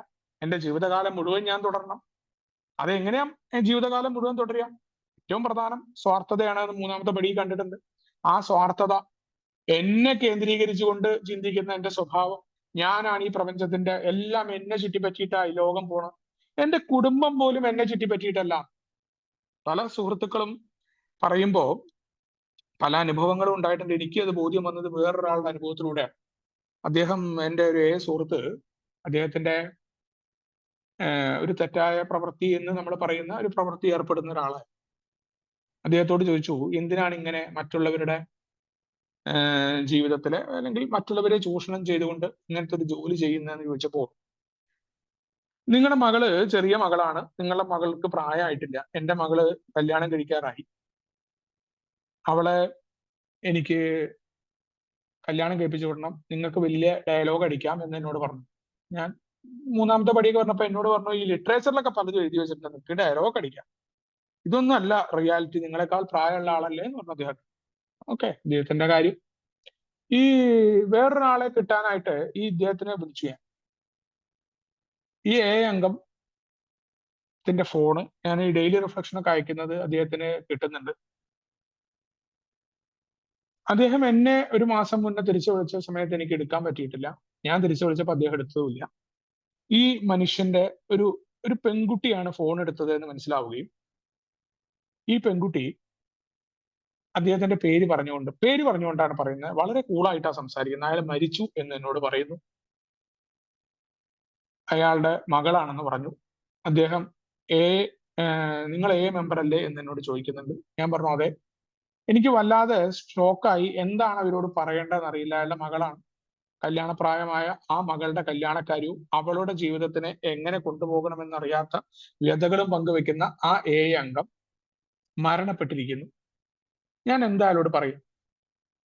എനിക്ക് കപടമായിട്ട് അല്ലെങ്കിൽ ദൈവവുമായിട്ട് ബന്ധപ്പെട്ട് എനിക്ക് അങ്ങനെ പറയാൻ തോന്നിയില്ല. കാരണം ആത്മാർത്ഥം ഉണ്ടാവില്ല. ഞാൻ വല്ലതും അങ്ങനെ പറഞ്ഞു. എനിക്ക് അങ്ങനത്തെ ആൾക്കാരോട് എന്താ പറയേണ്ട എന്നറിയാത്ത ഒരു കുഴപ്പമുണ്ട്. ഞാനിങ്ങനെ വളരെ വിഷമത്തോടു കൂടി, പക്ഷെ ആ കുട്ടി ഭയങ്കര ആത്മവിശ്വാസത്തോടു കൂടിയാണ് സംസാരിക്കുന്നത്. മാത്രമല്ല, ഞാൻ ആ വിഷമം ദുഃഖത്തിലൊക്കെ പങ്കുചേരുന്നു എന്ന് പറഞ്ഞിട്ട് ഞാൻ തൊട്ടടുത്ത് ചോദിച്ചത്, നിങ്ങളുടെ കുടുംബത്തിന്റെ കാര്യങ്ങൾ എങ്ങനെയാണ്? പിന്നെ എനിക്ക് എന്താ പറയേണ്ട അറിയില്ല. ഉടനെ ആ കുട്ടി പറഞ്ഞ ഒരു മറുപടി, എനിക്ക് എന്റെ മകളെ ആ കുട്ടിയിൽ കാണാൻ പറ്റി. എനിക്ക് തോന്നുന്നു ആ പെൺകുട്ടിക്ക് 21 വയസ്സായിട്ടുണ്ട്. ആ കുട്ടി പറഞ്ഞു, അങ്ങളെ വളരെ അടിപൊളിയായിട്ടാ പോകുന്നത്. നിന്ന് ആലോചിക്കണം, ഒരു മാസമായിട്ടുള്ള ആ കുട്ടിയുടെ പിതാവ് മരിച്ചിട്ട് വളരെ അടിപൊളിയായിട്ടാണ് പോകുന്നത്. ഈ പ്രസ്തുത പിതാവ് ഉള്ളപ്പോൾ സഹായിക്കാതിരുന്ന ആ കുട്ടിയുടെ ആങ്ങളമാർ, ഇയാളുമായിട്ട് ശത്രുത ഉണ്ടായിരുന്ന ആളുകൾ അവരുടെ കാര്യം നോക്കി. ചുരുക്കം പറഞ്ഞാൽ ഇപ്പോഴത്തെ കറണ്ട് സ്റ്റാറ്റസ് പോലും എനിക്കറിയാം. എന്നോട് പറഞ്ഞിട്ടുണ്ട് അവര്. ഞാൻ DR എന്നൊക്കെ അവരെടുത്ത് മാറ്റിയിരുന്നു. പക്ഷെ ആ കുട്ടി ആഗ്രഹിച്ച, ഇദ്ദേഹം കണ്ടെത്തിയ ആളെയല്ല കെട്ടിയത്. ആ കുട്ടി ആഗ്രഹിച്ച രീതിയിൽ കല്യാണം നടക്കുന്നു. സ്ത്രീധനം കൊടുക്കാതെ കിട്ടുക. ആ കുട്ടിയുടെ സ്ത്രീധനവും കല്യാണവും പറഞ്ഞ് അതിനു വേണ്ടിയാണ് താൻ ഈ മാർഗം ചെയ്തതെന്ന് പറഞ്ഞ മനുഷ്യൻ. ഇപ്പൊ ഞാനില്ലെങ്കിലും ഈ ലോകം വളരെ മനോഹരമായി മുന്നോട്ട് പോകും. എന്റെ തോന്നൽ മാത്രമാണ്, ഞാൻ എന്റെ മക്കൾക്ക് വേണ്ടിയിട്ടാണ്, എന്റെ ഭാര്യയ്ക്ക് വേണ്ടിയിട്ടാണെന്നുള്ളത് എന്റെ തോന്നലാണെന്ന് ഈ ഒരു അനുഭവം എന്നെ പഠിപ്പിച്ചിട്ടുണ്ട്. ആലോചിക്കണം, ഈ ലോകം മുന്നോട്ട് പോകും. നമ്മൾ വെറുതെ കരുതാണ് നമ്മളില്ലെങ്കിൽ ഈ ലോകത്തിൽ എന്തോ സംഭവിക്കുന്നതാണ്. അപ്പൊ അത് നമ്മളെ സാധ്യമാക്കുന്ന ഒന്നാണ്. നമ്മുടെ സ്വാർത്ഥത കളയണമെന്നുണ്ടെങ്കിൽ ആദ്യം ഞാൻ ഈ ലോകത്തില് ഇമ്പോർട്ടന്റ് ആവുന്ന എങ്ങനെ അറിയോ? ആദ്യം ഞാൻ ഒന്നും അല്ല എന്നുള്ള ബോധ്യം അത് ഞാൻ പുതുക്കുമ്പോഴാണ്. എന്റെ സ്വാർത്ഥത, എന്നെ കേന്ദ്രീകരിച്ച് ഈ പ്രപഞ്ചം പോകുന്നു എന്ന എന്റെ ചിന്ത, അത് ഞാൻ മാറ്റണം. എന്റെ സത്യമില്ലായ്മ, എനിക്കത് പറയാൻ പറ്റുന്നുണ്ടോ? സത്യം ഇന്ന് എനിക്കില്ല. ഞാൻ നുണ പറയുന്നവനാണ്. സത്യത്തിന്റെ മാർഗത്തിലല്ല പോകുന്നത്. എനിക്ക് വിദ്വേഷം വരുന്നുണ്ട് ആൾക്കാരോട്. അതേപോലെ ഭയം ഉണ്ടാകുന്നുണ്ട്. ഭയം, ആകുലത കൊണ്ടാണ് ഞാൻ പലതും ഇങ്ങനെ വെട്ടിപ്പിടിക്കാനും എല്ലാം ഇങ്ങനെ കൈപ്പിടിയിലാക്കാനും ഒക്കെ ശ്രമിക്കുന്നത്. വല്ലാത്ത ഭയമാണ്. ആൾക്കാരെന്താ പറയുക എന്നുള്ള ഭയം തൊട്ട് നിരവധി ഭയങ്ങളുണ്ട്. ഇപ്പൊ എന്നോട് പറയാണ്, ജീവിതകാലം മുഴുവൻ ഞാൻ തുടരേണ്ട കാര്യത്തിൽ പ്രധാനപ്പെട്ടത് സ്വാർത്ഥത, എന്റെ സത്യമില്ലായ്മ, എന്റെ വിദ്വേഷം, എന്റെ ഭയം. ഇത് നിരീക്ഷിച്ചുകൊണ്ട് തുടരാനാ 10-ാം പടി എന്നോട് പറഞ്ഞു. അതിലേതെങ്കിലും തല പൊക്കുമ്പോ, അപ്പൊ ഇതൊക്കെ എന്റെ ഉള്ളിൽ തല പൊക്കുന്നുണ്ട്. ഞാൻ പുരോഗതിയിലേക്ക് പോയിക്കൊണ്ടിരിക്കുകയാണ്. ഇത് കടന്നു വരുമ്പോ ഞാൻ എന്ത് ചെയ്യണം? അത് നീക്കി തരുന്നതിനായിട്ട് അവിടെയാണ് ആ ദൈവം, വലിയ ശക്തി എന്ന ആശയം കടന്നു പ്രാർത്ഥിക്കാൻ പറഞ്ഞു. നമ്മൾ നമ്മളോട് തന്നെ പറച്ചിലായിട്ട് അവിടെ പ്രാർത്ഥന മാറുന്നു, യാചനയല്ല. ഇത് നീക്കി തരാനായിട്ടുള്ള പ്രാർത്ഥന നമ്മൾ ആദ്യം അഡ്മിറ്റ് ചെയ്യാണ്. ഐ ആം പവർലെസ് ഈ കാര്യങ്ങളിൽ. എന്നിട്ട് ആത്മാർത്ഥമായിട്ട് ആരോടെങ്കിലും അതിനെപ്പറ്റി ചർച്ച നടത്തണം. അതുകൊണ്ടാണ് പ്രോഗ്രാമും സ്പോൺസറും ഈ പ്രോഗ്രാം അറിയുന്ന ആളോടും പറയേണ്ട കാര്യം അഭിമാനബോധം സന്തുലിതമാക്കണം എന്ന് പറയുന്ന കാര്യമൊക്കെ 10-ാമത്തെ പടിയിൽ എല്ലാ പടികളും കടന്നു വരുന്നുണ്ട്. അതുവരെയുള്ള 1 മുതൽ 9 വരെയുള്ള പടികൾ. അവിടെ ആരെങ്കിലും ദ്രോഹിച്ചിട്ടുണ്ടെങ്കിൽ തീർച്ചയായിട്ടും നമുക്ക് പുതിയൊരു രീതിശാസ്ത്രം, നമ്മുടെ ഒരു പരിശീലനമാണ് ബാക്കി പടികളൊക്കെ. അത് പ്രാവർത്തികമാക്കേണ്ട ഇടം കൂടിയാണ് 10-ാം പടി. ഞാൻ അവിടെ എന്ത് ചെയ്യണം? പരിഹാരം ചെയ്യണം. അതൊരു സോറി പറച്ചിലായിരിക്കാം, അല്ലെങ്കിൽ 9-ാമത്തെ പടിയുടെ രീതിയിലേക്കുള്ള എല്ലാവരോടും പോയിട്ട് ഇങ്ങനെ സോറി പറയണല്ല. വീണ്ടും വീണ്ടും തെറ്റുകൾ പറ്റുമ്പോൾ കുട്ടികൾ പറയണ പോലെ അയ്യോ ഐ ആം സോറി എന്ന് പറയാ, വീണ്ടും ആവർത്തിക്കുക. അതല്ല. പറയുന്ന 9-ാമത്തെ പടിയുടെ പ്രാക്ടിക്കൽ ആയിട്ടുള്ള പരിഹാരങ്ങൾ ചെയ്യുക. എന്നിട്ട് സഹായിക്കാൻ സാധിക്കുന്ന ആരുടെയെങ്കിലും കാര്യത്തിലേക്ക് ചിന്തകൾ തിരിച്ചുവിടുക. അത് ഏറ്റവും കൂടുതൽ പ്രയോജനപ്രദമായിട്ടുള്ള കാര്യമുണ്ട്. എന്നെ തന്നെ കേന്ദ്രീകരിച്ച് എന്റെ ജീവിതം വല്ലാത്ത പ്രതിസന്ധിയിലാണെന്ന് കരുതിയിരുന്ന മുഹൂർത്തങ്ങളിലൊക്കെ ഞാൻ ചെയ്തിരുന്നത് ഇതായിരുന്നു. ഈ 3-ാമത്തെ പടിയുടെ പ്രാർത്ഥന അത് എന്റെ ഉള്ളിലേക്ക് കടന്നു വരുന്നു. ഞാനല്ല ഡയറക്ടർ, ദൈവം ആഗ്രഹിക്കുന്ന വിധത്തിലേക്ക് എന്നെ മാറ്റുക, എന്നെ സ്വീകരിക്കുക എന്ന് പറഞ്ഞുകൊണ്ട് അതിനെക്കുറിച്ച് ചർച്ച ചെയ്തുകൊണ്ട് ഏതെങ്കിലും ആളുകളെ, മറ്റു മനുഷ്യരുടെ വിഷമങ്ങൾ അവിടെ ഒന്ന് ഉപദേശിക്കാനോ, അവരുടെ പണ്ട് കാലത്തൊക്കെ ഒരു മദ്യാസക്തൻ കടന്നു വരുമ്പോ പുതുതായിട്ട് കടന്നു വന്നാൽ ഞാൻ അവന്റെ സീനിയർ ആണെന്നുള്ള ഭാവന ഒറ്റയടിക്ക് അവനെ അങ്ങ് ശരിയാക്കി കളയാന്ന് ധരിച്ചിരുന്ന ഒരു വിഡ്ഢിയായിരുന്നു. അല്ലെങ്കിൽ എന്റെ ഷെയറിംഗ് കൊണ്ട് ഇവനെപ്പം സുഖപ്പെടുന്നു പറഞ്ഞിട്ട് ഞാൻ ഒരു 1/2 മണിക്കൂർ അങ്ങ് ഷെയർ ചെയ്യുക. ആ ചങ്ങാതിയൊക്കെ ഇട്ടിട്ട് പോവാത്ത ഭാഗ്യം പല ആൾക്കാർ മീറ്റിങ്ങിൽ. ഒരാള് വന്നു അയാളെ പരിചയപ്പെട്ട ആൾക്ക് എന്താന്ന് മനസ്സിലാവുന്നതിന് മുന്നേ ഞാൻ വിചാരിക്കുന്ന എന്റെ കഠിനമായ അനുഭവങ്ങൾ മറ്റുള്ളവരെ സഹായിക്കുക എന്നാണ്. അവരെ കേട്ടിരിക്കില്ല, വലിയ ഉപദേശം പറച്ചിലല്ല. അങ്ങനെ ഉപദേശം പറയുകയാണെങ്കിൽ സ്വന്തം കുടി മാറ്റാൻ പറ്റാത്ത ആളാ ഞാൻ എന്നിട്ട് മറ്റുള്ളവരെ മാറ്റാൻ നിൽക്കുക. അവിടെ എന്താ സഹായം? അവിടെ പറ്റുന്ന ആളുകളോട് ഒരു മീറ്റിംഗിൽ എന്റേതായ ടേണിൽ ഒരു അനുഭവം പറയലാണ്, കേട്ടിരിക്കലാണ്. അല്ലെങ്കിൽ എനിക്കറിയാത്ത കാര്യങ്ങൾ ഉപദേശം കൊടുക്കാതിരിക്കലാണ്, അവനെ കേൾക്കലാണ്. ചിലപ്പോൾ അവന് കേട്ടിരുന്നാൽ മാത്രം മതിയാവും. ചിലപ്പോൾ വിഡ്ഢിത്തരങ്ങളായിരിക്കും പറയുക. ഇതൊക്കെ പതുക്കെ സാധിച്ചൊരു കാര്യമാണ്. അതുകൊണ്ടാണ് എന്താ പറയുക, മറ്റുള്ളവരിലേക്ക് ശ്രദ്ധ തിരിക്കുക. ഞാൻ അവനെ സഹായിക്കുന്നു എന്ന മനോഭാവത്തിലല്ല, മറിച്ച് അവനോട് നന്ദിയുള്ളവനായിരിക്കുക. അവനോട് സംസാരിക്കാൻ പറ്റുന്നതുകൊണ്ടാണ് എന്റെ സുബോധം നിലനിൽക്കുന്നത് എന്നുള്ളത്. അപ്പൊ നമുക്ക് അവരെ പഠിപ്പിക്കാനൊന്നും തോന്നില്ല. പഠിപ്പിക്കാനൊന്നും പറ്റില്ല ഒന്നും, നമുക്ക് പഠിക്കാനേ പറ്റൂ. അതുകൊണ്ടാണ് സഹായിക്കാൻ സാധിക്കുന്ന ആരുടെയെങ്കിലും കാര്യത്തിലേക്ക് ഞാൻ എന്റെ ചിന്തയെ തിരിച്ചുവിടുകയാണ്. അവർക്ക് വേണ്ട സഹായം എന്താണെന്ന് അറിയാനുള്ള ശ്രമം നടത്തുകയാണ്. ആവശ്യത്തിന് മാത്രമുള്ള സംസാരം. അതെന്താണ്? അവിടെയാണ് സ്നേഹവും മറ്റുള്ളവരോടുള്ള സഹിഷ്ണുതയുമാണ് എന്റെ നിയമസംഹിത. സ്നേഹമുണ്ടായിരിക്കുക, സഹിഷ്ണുത ഉണ്ടായിരിക്കുക. സഹിഷ്ണുത എന്താണ്? കേട്ടിരിക്കുക, അവരുടെ പ്രശ്നങ്ങളെ കുറിച്ച് അറിയുക, എന്റെ ഡൊമൈൻ അല്ലെങ്കിൽ എന്റെ ചിന്തയിൽ നിന്ന് വിധിക്കാതിരിക്കുക. അതെനിക്ക് ഏറ്റവും പ്രധാനമായിരുന്നു. ഞാൻ ഏത് കാര്യത്തെക്കുറിച്ചും എനിക്കൊരു കാഴ്ചപ്പാടുണ്ട്. ഉടൻ തന്നെ ഒരാള് ഇപ്പൊ നമ്മുടെ ഒരു 4-5 പേര് കൂടി സംസാരിക്കുമ്പോൾ എന്റെ ആശയത്തിനെതിരെ പറഞ്ഞ ഉടനെ ഞാൻ കയറി എതിർത്ത് പറയാം. അത് ശരിയല്ല. അല്ലെങ്കിൽ ഇങ്ങനെ പാടൂ. മറ്റുള്ളവരുടെ സ്വകാര്യമായ കാര്യങ്ങൾ അവന്റെ സഹോദരങ്ങളിലേക്ക് ഏർപ്പെടുക. അല്ലെങ്കിൽ ഇപ്പോ ഉദാഹരണമായിട്ട് ഞാനിപ്പോ പാൻപരാക്കും മറ്റേതും സിഗരറ്റും തമ്പാക്കു ഉപയോഗിക്കാതെയായിട്ട് കുറച്ചായി. അപ്പൊ ഞാന് ഈ തമ്പാക്കു ഉപയോഗിക്കേണ്ടതൊക്കെ വലിയൊരു ദോഷമായിട്ട്, കാരണം എനിക്കത് പറ്റി എന്നുള്ളത് എനിക്കറിയാം. വളരെ സ്ട്രഗിൾ ചെയ്തിട്ടാണ് ഞാനത് കടന്നു വന്നത്. ഇന്ന് അത് ഉപയോഗിക്കുന്ന ഒരാളെ ഞാൻ ഉപദേശിക്കുന്നതിന് എന്തടിസ്ഥാനം? അതല്ല പ്രോഗ്രാം. അയാൾക്ക് ആവശ്യമുള്ളപ്പാട് വരും. അപ്പോൾ ഞാൻ അയാളോട് വലിയ വായിൽ വർത്താനം പറയുമ്പോൾ എന്താ വെച്ചാൽ ഞാൻ എന്തോ ആയി എന്ന ചിന്ത എനിക്ക് കടന്നു വരുന്നുണ്ട്. അതുപോലും ഉണ്ടാവില്ല. അതുകൊണ്ടാണ് സഹിഷ്ണുതയുടെ കാര്യം പറഞ്ഞിട്ടുള്ളത്. അവന്റെ ആശയങ്ങളെ കേൾക്കാനുള്ള തയ്യാറെടുപ്പുണ്ടോ? മീറ്റിംഗിൽ കിട്ടുന്ന ഒരു സാധനം കൂടിയാണ് സഹിഷ്ണുത. അതുകൊണ്ടാണ് നമ്മൾ ക്രോസ് ഷെയർ ചെയ്യാത്തതിന്റെ പ്രധാന കാരണം. അതാണ് നമ്മുടെ ആൽക്കഹോളിക്സ് അനോണിമസ് നമുക്ക് തരുന്ന നിയമസംഹിത എന്ന് പറയാണ്. അപ്പോ അന്വേഷണം സ്വഭാവമായിട്ട് ഞാൻ മാറ്റണം. ആ ആത്മാന്വേഷണം നടത്തുമ്പോഴും എൻ്റെ ഉള്ളിൽ സ്നേഹവും മറ്റുള്ളവരോടുള്ള സഹിഷ്ണുതയും ഉണ്ടായിരിക്കണം എന്ന് പറഞ്ഞു. കാരണം എന്താണ്? ആരെങ്കിലുമായോ എന്തെങ്കിലുമായോ പോരാടുന്ന പതിവ് നിർത്താൻ പറയുന്നത് 10ാമത്തെ പടിയിലാണ്. അവിടെ ഒരു പോരാട്ടവും ഇല്ല. മറ്റേത് ഞാൻ ഇങ്ങനെ പോരാടിക്കൊണ്ടിരിക്കുകയായിരുന്നു. എൻ്റെ ജീവിതത്തോടുള്ള പോരാട്ടം എനിക്കുണ്ടായിരുന്നു. എല്ലാത്തിനെയും ഞാൻ ആഗ്രഹിച്ച രീതിയിലേക്ക് കൊണ്ടുപോകാനായിട്ട് ശ്രമിച്ചപ്പോഴാണ് പടികളൊക്കെ ചെയ്തു കഴിഞ്ഞ കാലങ്ങളിൽ പോലും ഞാനൊക്കെ പടികൾ പരിശീലനം മാത്രം, ജീവിതം ഞാൻ ആഗ്രഹിച്ച രീതിയിലാവുന്നില്ല. അപ്പൊ കൂടുതൽ പുതിയ പുതിയ പരിപാടികളൊക്കെ ഞാൻ നോക്കി. ഭയങ്കര പ്രശ്നം. എൻ്റെ ബേസിക് ആയിട്ടുള്ള ആവശ്യങ്ങൾ നിറവേറ്റാൻ പറ്റുന്നില്ല. ഞാൻ ഏതൊക്കെ സംഭവങ്ങൾ പോയി പെടുന്നു അവിടെയൊക്കെ എനിക്ക് പ്രശ്നം. ഒരു വണ്ടി എടുത്തു, അവിടെ ഒരാൾ എന്നെ പറ്റിക്കുന്നു. വിസ എടുക്കാൻ നിൽക്കുന്നു, വിസ എടുത്തപ്പോ അവിടെ വലിയ ചീറ്റിംഗ് നടക്കുന്നു. അപ്പൊ ഞാനിങ്ങനെ ഒരു ഭാഗ്യ കെട്ടവനാണ്. എന്താണ് എൻ്റെ ജീവിതത്തിൽ ഇങ്ങനെ കാര്യങ്ങൾ സംഭവിക്കുന്നത്? ഞാനിപ്പോ ആരെയും ഉപദ്രവിക്കുന്നില്ല. അവിടെയാണ് പറഞ്ഞത്, നീ പോരാട്ടം നടത്തിക്കൊണ്ടിരിക്കുകയാണ്. നീ ഇപ്പോഴും 3ാമത്തെ പടിയുടെ ഭാഗം നിനക്ക് ഓർമ്മയിൽ അല്ലെങ്കിൽ പ്രവൃത്തിയിലേക്ക് വരുന്നില്ല. 3ാമത്തെ പടിയിൽ നീ ടേൺ ചെയ്തൊരു തീരുമാനം എടുത്തിട്ടുണ്ട്. സ്വന്തം ഇച്ഛയാൽ മുന്നോട്ട് കൊണ്ടുപോകുന്ന ജീവിതം വിജയകരമായിരിക്കില്ല. ഇവിടെ നേരത്തെ പറഞ്ഞു, ദൈവം എന്ന് പറയുന്ന ആശയത്തിനോട് എൻ്റെ കാര്യങ്ങൾ ഇങ്ങനെയാകണം എന്ന് ഞാൻ പറഞ്ഞിട്ടുണ്ട്.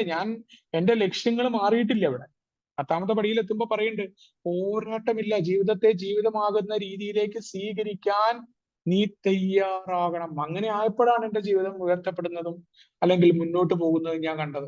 ആരെങ്കിലുമായോ എന്തെങ്കിലുമായോ പോരാടുന്ന, ഒന്നിനോടും പോരാട്ടില്ല എന്നാണ് പറയുന്നത്.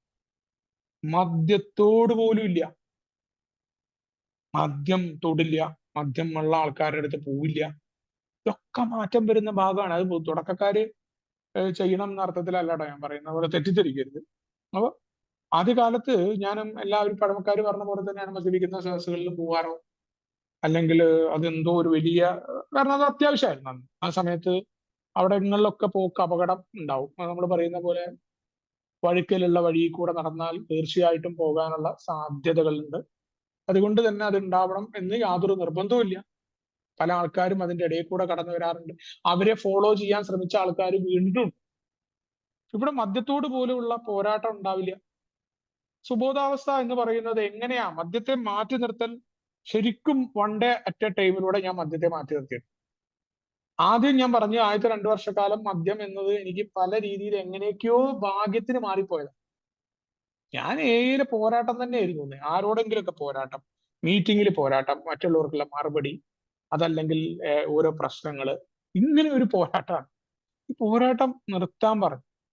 മദ്യത്തോട് പോലും നമുക്ക് എന്ത് പറ്റും? നമ്മൾ മനഃപൂർവ്വം, നമുക്കറിയാം നമ്മൾ മദ്യത്തിലേക്ക് പോവില്ല. അത് ആ മറ്റേ ആത്മവിശ്വാസമല്ല, ഇനി ഒരിക്കലും കുടിക്കില്ല എന്നുള്ള ആത്മവിശ്വാസമല്ല.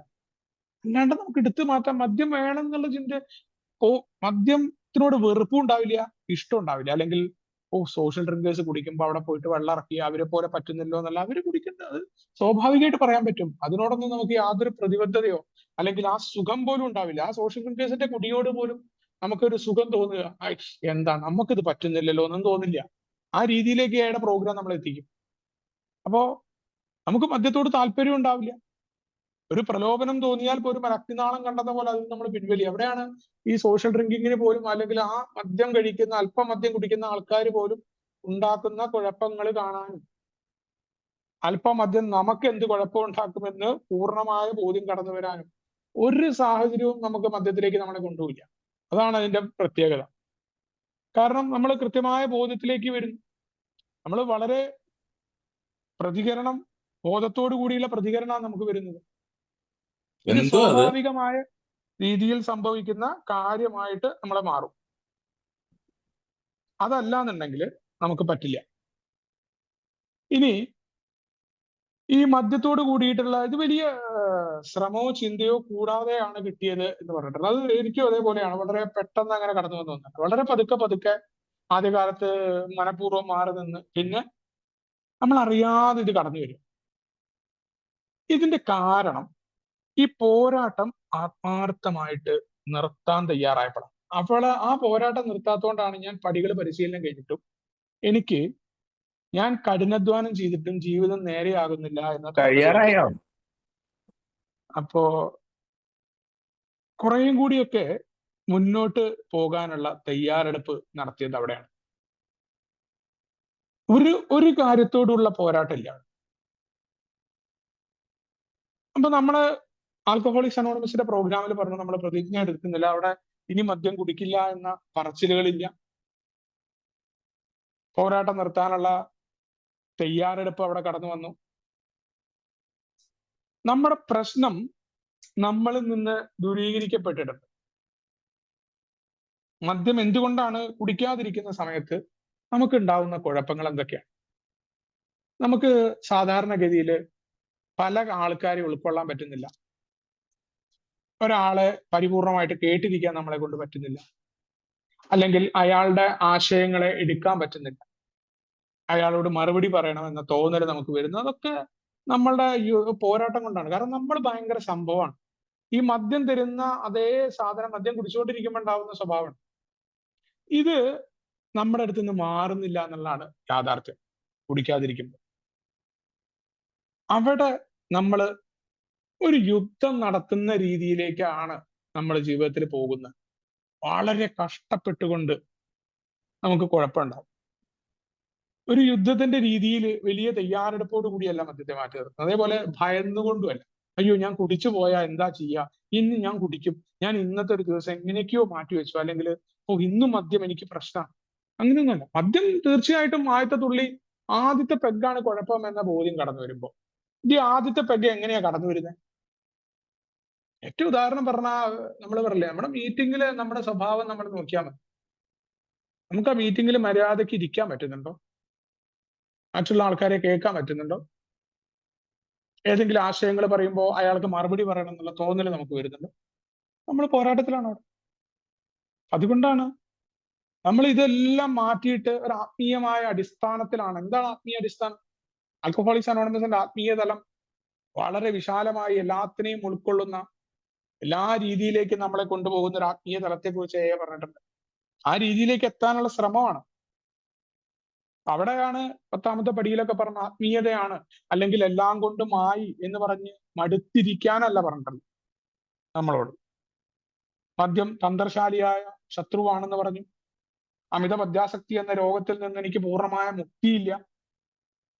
നമുക്ക് പലപ്പോഴും ഈ അസുഖങ്ങളൊക്കെ, ഡയബറ്റിക്സ്, അതേപോലെ ലിവർ സിറോസിന്റെ ഫാറ്റി ലിവറൊക്കെ റിവേഴ്സ് ചെയ്യാൻ പറ്റും. ഇന്നത്തെ കാലത്ത് പല ആൾക്കാരും പണ്ട് കാലത്ത് തെറ്റായിട്ട് ഈ മരുന്നുകൾ നിർത്താൻ പറ്റില്ല എന്നാണ്. പക്ഷെ ഈ ഡയബറ്റിക് ഒക്കെ റിവേഴ്സ് ചെയ്ത് കഴിഞ്ഞാൽ വൺസ് മരുന്നുകൾ ഇല്ലാണ്ടാക്കാൻ പറ്റാറുണ്ട്. ഇനി മരുന്നുകൾ ഇല്ലാണ്ടാക്കിയാലും അയാളുടെ ഈ ഇൻസുലിൻ റെസിസ്റ്റൻസ് എന്ന് പറയുന്ന പവർ, അയാളുടെ ഫുഡും അയാളുടെ വ്യായാമവും നിർത്തിയാൽ വീണ്ടും തീർച്ചയായിട്ടും ഈ ഡയബറ്റിക്സ് വരും. അതിനർത്ഥം ഡയബറ്റിക്സിന്റെ ഗുളിക കഴിക്കാണ്ട് അയാൾക്ക് ഡയബറ്റിക്സിനെ കൺട്രോൾ ചെയ്യാന്നാണ്. അതേപോലെയാണ് മദ്യാസക്തിയുടെ കാര്യത്തിൽ ഉണ്ടാകുന്നത്. മദ്യാസക്തി എന്ന് പറയുന്ന സാധനം നമ്മളിൽ നിന്ന് എടുത്തു മാറ്റപ്പെടുന്ന പോലെ എടുത്തു മാറ്റപ്പെടും. പക്ഷെ നമ്മൾ എന്ത് ചെയ്യണം? അവിടെ നമുക്ക് ബോധ്യം ഉണ്ടാവണം നമ്മൾ മദ്യാസക്തരാണ് എന്നുള്ള ചിന്ത. അവിടെയാണ് നമ്മളോട് പറഞ്ഞിട്ടുള്ളത് നമുക്ക് ഡെയിലി ഒരു ദിവസത്തെ പരിപാടിയാണ്. അപ്പൊ നേരത്തെ ഞാൻ പറഞ്ഞില്ലേ, ഒരാളുടെ ആത്മീയ സുസ്ഥിതി പോവാൻ അധിക സമയമൊന്നും വേണ്ട. ഒരു മീറ്റിംഗിൽ പെട്ടെന്ന് തെറിവിളി ഉണ്ടാകുമ്പോൾ, ഒരാൾ സംസാരിച്ചുകൊണ്ടിരിക്കുമ്പോൾ വേറൊരാൾ അതിലേക്ക് കയറിയിട്ട് ഇടയിൽ കയറി സംസാരിച്ചാൽ, അല്ലെങ്കിൽ മദ്യപിച്ചുകൊണ്ട് ഒരാള് മീറ്റിംഗിൽ സംസാരിക്കുമ്പോൾ ഒക്കെ കുഴപ്പങ്ങളാണ് നമുക്ക് ഉണ്ടാവാറുള്ളത്. സംഭവം നമ്മൾ പറയും മദ്യപാനം നിർത്തണമെന്ന ആഗ്രഹവുമായി വരുന്നവർക്ക് സംസാരിക്കാൻ തന്നെയാണ് മീറ്റിംഗ്. വിദേശത്തൊക്കെ മദ്യപിച്ച് വരുന്നവരെ മീറ്റിംഗിൽ സംസാരിപ്പിക്കാറില്ല. അതാണ് പറയുന്നത്. ഒരാൾ ഇടയിൽ കയറി, പല ആൾക്കാരും മീറ്റിംഗിൽ ഇറങ്ങിപ്പോയപ്പോൾ ഞാൻ പറഞ്ഞില്ലേ, ആ പഴമക്കാരെ വിലയിരുത്തുമ്പോൾ ഞാൻ ഉയർന്നു നിൽക്കുന്നതുകൊണ്ടല്ലാതെ അവർക്ക് അത്ര പറ്റുന്നില്ല. ആ സമയമാണത്. ആത്മീയമായ സുസ്ഥിതി ദൈനംദിനമായി പാലിച്ചുകൊണ്ട് ഞാൻ പോകണം. ദൈനംദിന ശാന്തിയാണുള്ളത്. അവിടെയാണ് എന്റെ ഓരോ പ്രവൃത്തികളിലും ദൈവത്തിന്റെ ഇച്ഛ എന്താണ്? ദൈവത്തിന്റെ ഇച്ഛയാണ്. ഞാൻ പറയുന്നത് നടപ്പിലാക്കലല്ല. എങ്ങനെയാണ് എനിക്ക് ദൈവത്തെ സേവിക്കാം? എന്റെ ആഗ്രഹമല്ല. അവിടുന്ന് എന്താണോ ഉദ്ദേശിക്കുന്നത് അത് നടപ്പിലാവുകയാണ്. അവിടെ ദൈവം പ്രത്യേകിച്ച് എന്തെങ്കിലും നടപ്പിലാക്കുന്ന, ആകാശത്തിരിക്കുന്ന സ്കൈ ഡാഡി, ഏതെങ്കിലും ഞാൻ വിചാരിച്ച പോലെ എന്നെ സംരക്ഷിക്കുന്ന പിതാവായിട്ടല്ല. എന്റെ ജീവിതത്തിൽ സംഭവിക്കുന്നത് സ്വീകരിക്കേണ്ട കാര്യങ്ങളാണ്. ഞാൻ ആഗ്രഹിക്കുന്ന മുഴുവൻ കാര്യങ്ങളിലും ആ ദൈവത്തിന്റെ ഇച്ഛയാണ്. ആ ദൈവത്തിന്റെ ഇച്ഛ എന്ന് പറയുന്നത് ഞാൻ വിചാരിച്ചത് എനിക്ക് നല്ല ജോലി കിട്ടുക, ഞാൻ പോകുന്ന ഇന്റർവ്യൂ പാസ്സാവുക, ഞാൻ കൊടുത്ത ലോണ് പാസ്സാവുക, ഇതല്ല. മറിച്ച് ലോണ് പാസ്സാവാതിരിക്കുമ്പോൾ ഞാൻ എങ്ങനെ നിൽക്കുന്നു, എനിക്ക് ജോലി കിട്ടാതെയാകുമ്പോൾ ഞാൻ എങ്ങനെ നിൽക്കുന്നു, എന്റെ രോഗം ഞാൻ ടെസ്റ്റ് ചെയ്തിട്ടുണ്ട്, ആ ടെസ്റ്റ് ദൈവാനുഗ്രഹം കൊണ്ട് പോസിറ്റീവായി എന്നല്ല, അല്ലെങ്കിൽ നെഗറ്റീവ് റിസൾട്ട് വന്നു, അങ്ങനെയല്ല. അത് പോസിറ്റീവായിട്ട് അവിടെ എനിക്ക് ഡയഗ്നോസ് ചെയ്യുമ്പോൾ ഞാൻ എങ്ങനെ അതിനെ അതിജീവിക്കാൻ പോകുന്നു, ആ അസുഖമുള്ളപ്പോഴും എനിക്ക് എങ്ങനെ നിൽക്കാൻ പറ്റുന്നു എന്നാണ് ഇവിടെ പ്രോഗ്രാമിൽ ദൈവം പറഞ്ഞു തരുന്നത്. അതുകൊണ്ടാണ് നമ്മളോട് പറഞ്ഞിട്ടുള്ളത്. ഹാങ് ഓവറിനെ കുറിച്ച് പറയാറുണ്ട്. മദ്യപത്തിന്റെ സമയത്ത് നമുക്ക് ഹാങ് ഓവർ ഉണ്ടാവും. പലപ്പോഴും നമ്മൾ മദ്യപിക്കുന്നതിന്റെ കാരണം എന്താണ്? ഒരെണ്ണം കഴിച്ചാൽ ഹാങ് ഓവർ മാറും. പലരും പറയും ഒരു 90 അടിച്ചോ എന്ന് പറഞ്ഞുകൊണ്ട് കുടി തുടങ്ങുകയും പിന്നീട് പണിക്ക് പോകാൻ പറ്റാതെ വീണ്ടും വീണ്ടും മദ്യത്തിലേക്ക് പോകുന്ന ആളുകളാണ് നമ്മൾ. ഈ ഹാങ് ഓവർ, വൈകാരികമായ ഒരു ഹാങ് ഓവറിനെ കുറിച്ച് നമ്മളോട് പറയാറുണ്ട്. 8ാമത്തെ പടിയിലാ പറഞ്ഞിട്ടുള്ളത് വൈകാരിക ഹാങ് ഓവർ. അതെന്താ സംഭവം? ഇപ്പൊ ഈ ഇന്നലത്തെ അല്ലെങ്കിൽ ഇന്ന് ഉണ്ടായിട്ടുള്ള എനിക്കൊരു ദേഷ്യം ഒരാളോട്, അതിപ്പോ ഏതടിസ്ഥാനത്തിലായിക്കോട്ടെ ആ ദേഷ്യം, ഒരു കാര്യമില്ലാണ്ട് എന്നെ തെറി വിളിച്ച ഒരാൾ, അല്ലെങ്കിൽ എന്നെ കുറിച്ച് മോശമായിട്ട് പറഞ്ഞ എൻ്റെ ഒരു സുഹൃത്ത്, അല്ലെങ്കിൽ എൻ്റെ ഭാര്യ, ഞാൻ വിചാരിച്ച പോലെ ഭാര്യ കാര്യങ്ങളൊന്നും ചെയ്തിട്ടില്ല, അല്ലെങ്കിൽ എൻ്റെ മകൻ പരീക്ഷയിൽ മാർക്ക് മേടിച്ചിട്ടില്ല, അതേപോലെ എൻ്റെ ലൈഫിൽ വളരെ പ്രധാനപ്പെട്ട ഒരു കാര്യം, അതിൻ്റെ ഒരു കേസ് കോടതിയിലുണ്ട്. ആ കേസിൽ ഞാൻ അപ്പിയർ ചെയ്ത സമയത്ത് വളരെ പെട്ടെന്ന് വിചാരിച്ച വിധിയുടെ അപ്പുറം ഉണ്ടായി, വല്ലാത്ത ഭയം ഉണ്ടായി, എന്തായിരിക്കും എൻ്റെ ഭാവി എന്ന ഒരു കാര്യം കടന്നു. ഇതൊക്കെ കൂടാതെ സോഷ്യൽ മീഡിയ തുറന്നപ്പോൾ ഫേസ്ബുക്കോ ഇൻസ്റ്റഗ്രാമോ ഏതോ ആയിക്കോട്ടെ, എൻ്റെ ഒപ്പം പഠിച്ച 7ാം ക്ലാസ് വരെ എൻ്റെ ഒപ്പം പഠിച്ച ഒരു സുഹൃത്തിന്റെ ഒരു പോസ്റ്റ് കാണും, അയാളും അവനും ഫാമിലി. അപ്പോ എപ്പോഴോ കയറി വന്ന ഞാൻ ശ്രദ്ധിക്കാതെ പോയ ആ പോസ്റ്റ് കാണുമ്പോൾ അവന്റെ ജീവിതം, അവൻ അധ്യാപകനാണ്, അവന്റെ ഭാര്യയ്ക്ക് നല്ല ജോലിയുണ്ട്, അവർ എവിടേക്കോ ടൂർ പോയി ഭയങ്കര അടിപൊളി എൻജോയ്മെന്റ്, അവന്റെ എഴുത്തുകളൊക്കെ വായിക്കുമ്പോൾ എനിക്ക് അവനോട് തോന്നുന്ന അസൂയ. എന്റെ ജീവിതം എന്താ ഇങ്ങനെയായി പോയത്, ഞാൻ എന്താ ഇങ്ങനെ. അവന്റെ വണ്ടി, പിന്നെ അവന്റെ പോസ്റ്റുകൾ, അവന്റെ പ്രൊഫൈൽ ഞാൻ ഇങ്ങനെ ചെക്ക് ചെയ്തിട്ട് മുഴുവൻ ഇങ്ങനെ നോക്കുക. സ്വാഭാവികമായിട്ട് എനിക്ക് അസൂയ കടന്നു, അല്ലെങ്കിൽ ഏതെങ്കിലും വേറെ ഏക്കാരുമായിട്ടൊക്കെ അസൂയ തോന്നുക, പല രീതിയിൽ അസൂയ തോന്നാറ് മറ്റുള്ളവരോട്. അപ്പൊ ഇതെനിക്ക് തെറ്റാണ് എന്ന് എനിക്കറിയാം. പക്ഷെ ഈ പറയുന്ന വികാരങ്ങൾ എനിക്കൊരു ഹാങ് ഓവർ ഉണ്ടാവും. ഇതെനിക്ക് ഹിതമല്ല, എനിക്ക് മോശമാണെന്ന് എനിക്കറിയാം. അങ്ങനെ ആകുമ്പോൾ അതെനിക്കൊരു വൈകാരികമായിട്ടുള്ള ഹാങ് ഓവർ ഉണ്ടാക്കേണ്ട, ഒരാളോട് ദേഷ്യപ്പെടേണ്ടി വരുമ്പോൾ പലപ്പോഴും പ്രശ്നം ഉണ്ടായിട്ടുണ്ട്.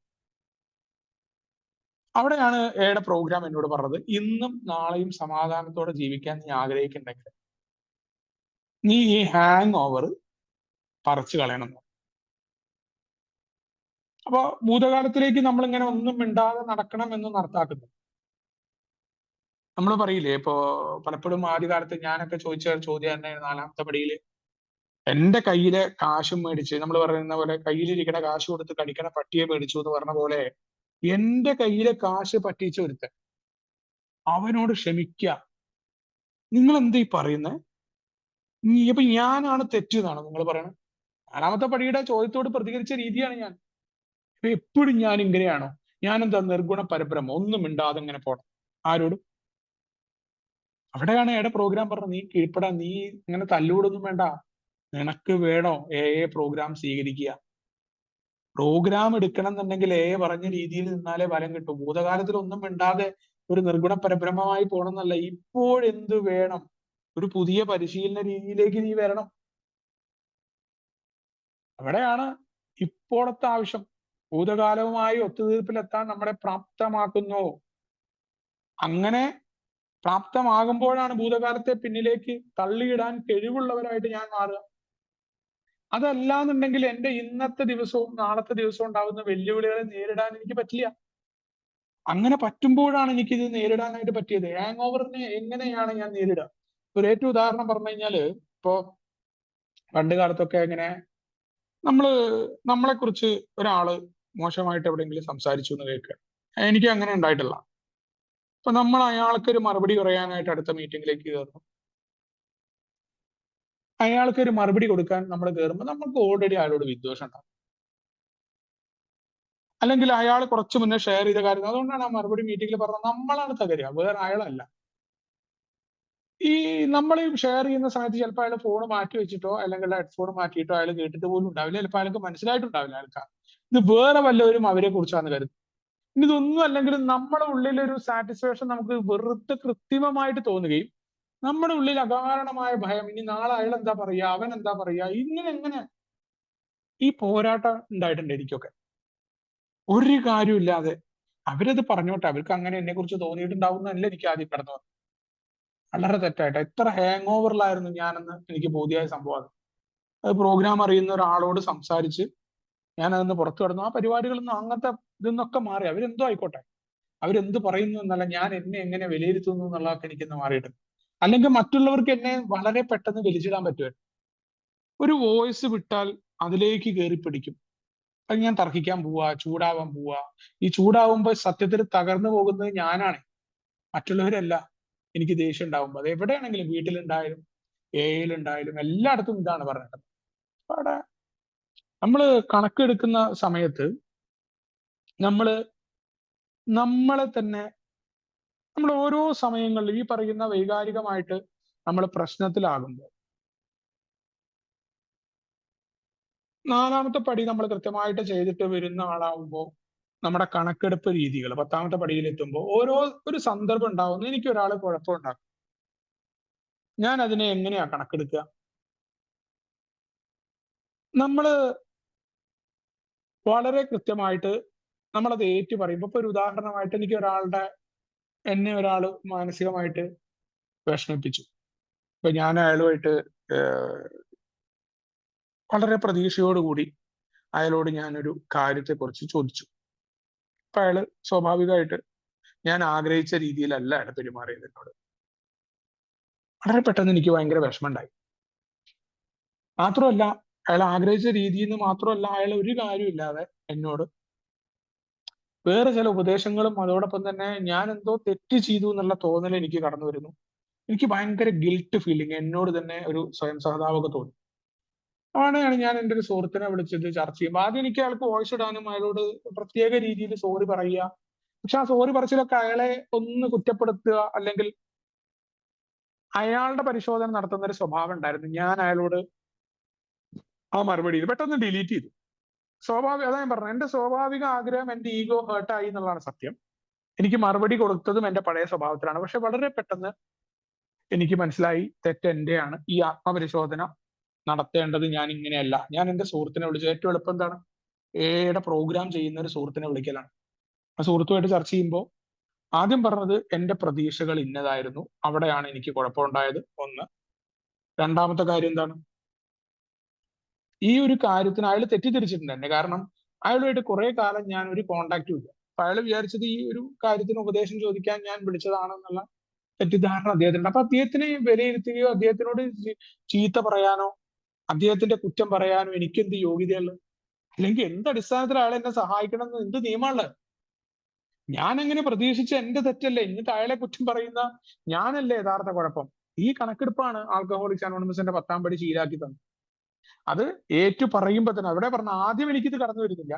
ആദ്യം എനിക്ക് ഇയാൾ എന്തിനാ എന്നോട് പറഞ്ഞ, ഞാൻ അയാളോട് വേറൊന്നും ചോദിച്ചില്ലല്ലോ, വളരെ നിസ്സാരമായ ഒരു കാര്യത്തെക്കുറിച്ച് അയാളെ അറിയിക്കാൻ പോയതല്ലേ, അയാളാണോ ഇങ്ങനെ പറഞ്ഞതെന്നുള്ള അവിടെയാണ് 10ാമത്തെ പടിയിട്ട് ഈ കാര്യം കടന്നു വരും. പലപ്പോഴും നമ്മൾ വിചാരിക്കും ഇതൊക്കെ വളരെ സമയം നഷ്ടപ്പെടുത്തുന്നതല്ലേ, നമ്മുടെ തെറ്റുകളെ എങ്ങനെ വിരസമായിട്ട് അയവിറക്കണം എന്ന് പറയാറുണ്ട്. അതുകൊണ്ട് നമ്മളോട് പറയുന്നത് ഇത് അങ്ങനെ വേണമെന്ന് നിർബന്ധമൊന്നുമില്ല. പക്ഷെ എന്താണ്, നമ്മൾ കൃത്യമായി ആത്മവിശകലനത്തിന്റെ ശീലം നമുക്ക് ഇല്ല. നമ്മൾ എപ്പോഴും മറ്റുള്ളവരെ കുറ്റം പറയുക, സാഹചര്യം ശരിയല്ല, എല്ലാത്തിനും നമുക്ക് കാരണങ്ങളുണ്ട്. ജീവിതത്തിൽ സംഭവിച്ച എല്ലാ പ്രശ്നത്തിനും നമ്മൾ മറ്റുള്ളവരെയും അതേപോലെ ആളുകളെ, സാഹചര്യങ്ങളെ കുറ്റം പറയുന്നവരാണ്. അപ്പൊ എന്താ ഉണ്ടാവുക? ഇതിങ്ങനെ തുടർക്കഥയായിട്ട് മാറും. ഉത്തരവാദിത്തം ഏറ്റെടുക്കാത്തോടത്തോളം കാലം എന്റെ ജീവിതത്തിൽ പുരോഗതി ഉണ്ടാക്കാൻ എനിക്ക് പറ്റിയിട്ടില്ല. അതുകൊണ്ടാണ് എയുടെ പ്രോഗ്രാം എന്നോട് പറഞ്ഞത്, നീ വെറുതെ ഇങ്ങനെ ഭാഗ്യം പരീക്ഷിച്ചിരിക്കണ്ട. എപ്പോഴെങ്കിലൊക്കെ വരുന്ന ഭാഗ്യം വരുമ്പോ ഈ സന്തോഷം, പ്ലഷർ ഉണ്ടാവും. ആ പ്ലഷർ നിലനിന്ന് പോവില്ല. നീണ്ടു നിൽക്കുന്ന ഹാപ്പിനെസ് വേണമെന്നുണ്ടെങ്കിൽ എന്ത് വേണം? ഒരു കുഴപ്പം എനിക്ക് ഉണ്ടാവുമ്പോൾ ഞാൻ ആത്മവിശകലനത്തിലൂടെ എന്റെ തെറ്റ് കണ്ടെത്തിയാൽ എനിക്ക് ഭാവിയിലേക്ക് അത് ഉപകാരപ്പെടും. മാത്രമല്ല, താൽക്കാലികമായൊരു വേദന ഉണ്ടായാലും എനിക്ക് അതിന് പുറത്തു കടക്കാൻ എളുപ്പം പറ്റും. എന്നെ അങ്ങനെ ആ ഹാങ് ഓവർ കൊണ്ട് നടക്കണം. ഒരാളോട് ഇപ്പൊ ഞാൻ ആ മനുഷ്യനോടുള്ള ദേഷ്യം കൊണ്ടുവരുന്ന നാളെ എനിക്ക് അയാളെ നാട്ടിൽ കാണുമ്പോഴോ വേറെ എവിടുന്നെങ്കിലും കാണുമ്പോൾ ആ ദേഷ്യം എന്റെ ഉള്ളിലുണ്ടാവും. എത്ര ചിരിച്ചിട്ടും ഞാൻ കാര്യമില്ല. എന്റെ ഉള്ളിൽ അസൂയായിട്ടോ വെറുപ്പായിട്ടോ എന്തിനാത്? നമ്മളെ പോലുള്ള ഒരാൾ തന്നെയാണ് അദ്ദേഹം. അദ്ദേഹത്തിന്റെ ആ മാനസികാവസ്ഥ, അദ്ദേഹത്തിന് പല കാര്യമുണ്ട്. ഇനി അദ്ദേഹത്തെ ഒന്നും ഉദ്ദേശിച്ചിട്ടുണ്ടാവില്ല. ഇപ്പൊ ഞാൻ കരുതുന്നതൊന്നും ആയിരിക്കില്ല അദ്ദേഹം കരുതിയിട്ടുണ്ടാവും. അതാണ് വേറെ രസം. ഇത് പലതും ഞാൻ എന്റെ വേർഷനാണത്. അതാണ് നമ്മുടെ വേർഷൻ അല്ല ശരി. പല പല വേർഷൻസ് ഉണ്ട് ഒരു കാര്യത്തിൽ. നമ്മുടെ കാഴ്ചപ്പാടല്ല ശരി. അത് എയുടെ പ്രോഗ്രാമാണ് ബോധ്യാക്കി തന്നത്. ആത്മവിശകലനത്തിന്റെ ശീലം എനിക്ക് യഥാർത്ഥത്തിൽ ഇല്ല. അതുകൊണ്ടാണ് എന്നോട് പറഞ്ഞത്, കണക്കെടുപ്പിന് നീ കൂടുതൽ ഊന്നൽ നൽകണം, നിനക്ക് ഇങ്ങനത്തെ ഒരു സ്വഭാവം ഉണ്ടായിരുന്നില്ല. അങ്ങനെ എനിക്ക് പണ്ടില്ലാതിരുന്ന ഒരു ശീലം, അത് ഞാൻ എയുടെ പ്രോഗ്രാമിലൂടെ നേടിയെടുക്കുമ്പോഴുള്ള ഗുണം എന്താന്ന് വെച്ചാൽ ഇത് എന്റെ സ്വഭാവത്തിന്റെ ഭാഗമായിട്ട് മാറുക. അതുകൊണ്ടാണ് ഒരു സുപ്രഭാതത്തിൽ എനിക്കൊരു പുണ്യാളനായിട്ട് മാറാനൊന്നും പറ്റില്ല. പതുക്കെ പതുക്കെ പതുക്കെ ഞാൻ ഒരു സംഭവം വരികയാണ്. കുടിക്കാതെ ആവുന്ന പരിപാടി വൈകുന്നേരത്ത് കുടിക്കേണ്ട സമയത്ത് ബാറ് പോകാനോ കൂട്ടുകാരുടെ ഒപ്പം ഇരിക്കുന്നതിനോ പകരം മീറ്റിങ്ങിന് പോകുന്നു, പുതിയ ആളുകളുമായിട്ട് ബന്ധപ്പെടുന്നു, അവിടെ നിന്ന് ഒരു ചായയും ബിസ്ക്കറ്റൊക്കെ കുടിച്ച് കുറെ കഥകളൊക്കെ പറഞ്ഞുകൊണ്ട് നമ്മൾ ആ കഴിഞ്ഞു പോയ കുടിക്കഥകളൊക്കെ അയവിറക്കി വരുന്ന ഒരു പുതിയ രീതി കൊണ്ടുവരികയാണ്. അതേപോലെയാണ് എയുടെ പ്രോഗ്രാം. ഫെലോഷിപ്പിന്റെ അതേ ഒപ്പം തന്നെ നമ്മൾ പ്രോഗ്രാം പരിശീലിക്കുമ്പോൾ നമുക്ക് പണ്ട് ശീലമില്ലാതിരുന്ന കുറെ കാര്യം, സ്വാഭാവികമായിട്ടുള്ള നമ്മുടെ ആഗ്രഹങ്ങൾ നമ്മളെ പുറകിലേക്ക് വലിക്കുമ്പോഴും നമ്മൾ എന്താ ചെയ്യണം? ആരോഗ്യപരമായ ഈ ശീലം, ഈ കണക്കെടുക്കുക, നമ്മുടെ തെറ്റ് കണ്ടെത്തുന്ന ശീലം നമ്മുടെ ദിനചര്യയായിട്ട് മാറ്റുമ്പോൾ ഇത് ഒരു നഷ്ടവും ഇല്ലാത്ത രീതിയിൽ നല്ല രസകരമായിട്ട് മാറും. അത് ചെയ്ത ആളുകൾക്ക് മനസ്സിലാവും. മാത്രമല്ല, വലിയ ലാഭവും നമ്മുടെ ജീവിതത്തിൽ ഉണ്ടാവും. ഈ പരിശീലനം, ഈ 10ാമത്തെ പടിയിലെ നമ്മുടെ ഈ കണക്കെടുക്കുന്നതുകൊണ്ട് വ്യക്തിപരമായിട്ട് നമ്മൾ പരിശോധന നടത്തുന്നത്. നമ്മൾ വെറുതെ വിചാരിക്കുകയാണ് മറ്റുള്ളവരുടെ കണക്കെടുക്കുമ്പോൾ നമുക്ക് കിട്ടുന്നത് വളഞ്ഞ വഴിയിലൂടെ ആ സുഖം ഒരു സുഖമില്ല. നമ്മൾ സ്വയം നോക്കിയാൽ മതി. നമ്മൾ മറ്റുള്ളവരെ കളിയാക്കുമ്പോൾ, മറ്റുള്ളവരുടെ കുറ്റം പറയുമ്പോൾ നമ്മുടെ ഉള്ളിൽ അകാരണമായ ഭയം അത് അവരറിയാം. അവര് നമ്മളോട് മറുപടി പറയുക, അല്ലെങ്കിൽ അവരെ കാണുമ്പോൾ ഉണ്ടാവുന്ന നമ്മുടെ ഉള്ളിൽ ഒരു കുത്തലുണ്ടാവും. അതൊന്നും ഇല്ലാതെ നമ്മൾ നമ്മളെ കണ്ട് നമ്മളെ മാറ്റാം. ആദ്യമൊക്കെ കുറെ പെയിൻ ഉണ്ടാവും. നമ്മുടെ ഭാര്യയും മക്കളും ഒക്കെ മുന്നിൽ നമ്മൾ തോറ്റു എന്നുള്ള തോന്നലൊക്കെ നമുക്ക് ഉണ്ടാവും. പക്ഷെ ആ തോൽവി നമ്മൾ പറയുന്നില്ല, ഈ മനഃപൂർവ്വമുള്ള തോൽവിയുടെ ഒക്കെ സുഖം നമ്മൾ അറിയുമ്പോൾ ഇത് വല്ലാത്തൊരു സംഭവമാണ്. അത് നമ്മള് ബില്ല് പറയുന്ന പോലെ തന്നെ, അല്ലെങ്കിൽ നമ്മുടെ പഴമക്കാർ പറഞ്ഞ പോലെ ആത്മീയ അനുഭവങ്ങൾ പലപ്പോഴും നമുക്ക് വാക്കുകളെ കൊണ്ട് പറയാൻ പറ്റില്ല എന്ന് പറയാറുണ്ട്. അത് അനുഭവിച്ച് അറിയേണ്ടത് തന്നെയാണ്. നമ്മൾ ആത്മപരിശോധനയ്ക്കായിട്ട് ചെലവഴിക്കുന്ന ഒരു സമയവും നമുക്കൊരു നഷ്ടം ഉണ്ടാവില്ല.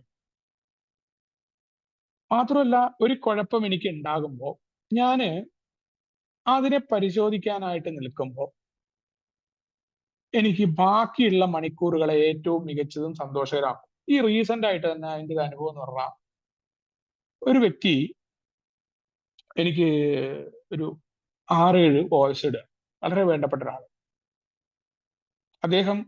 അദ്ദേഹത്തോട് ഞാൻ പ്രവർത്തിച്ചതും ഞാൻ ചെയ്തതുമായ കാര്യങ്ങൾ ഒന്നും നോക്കാതെ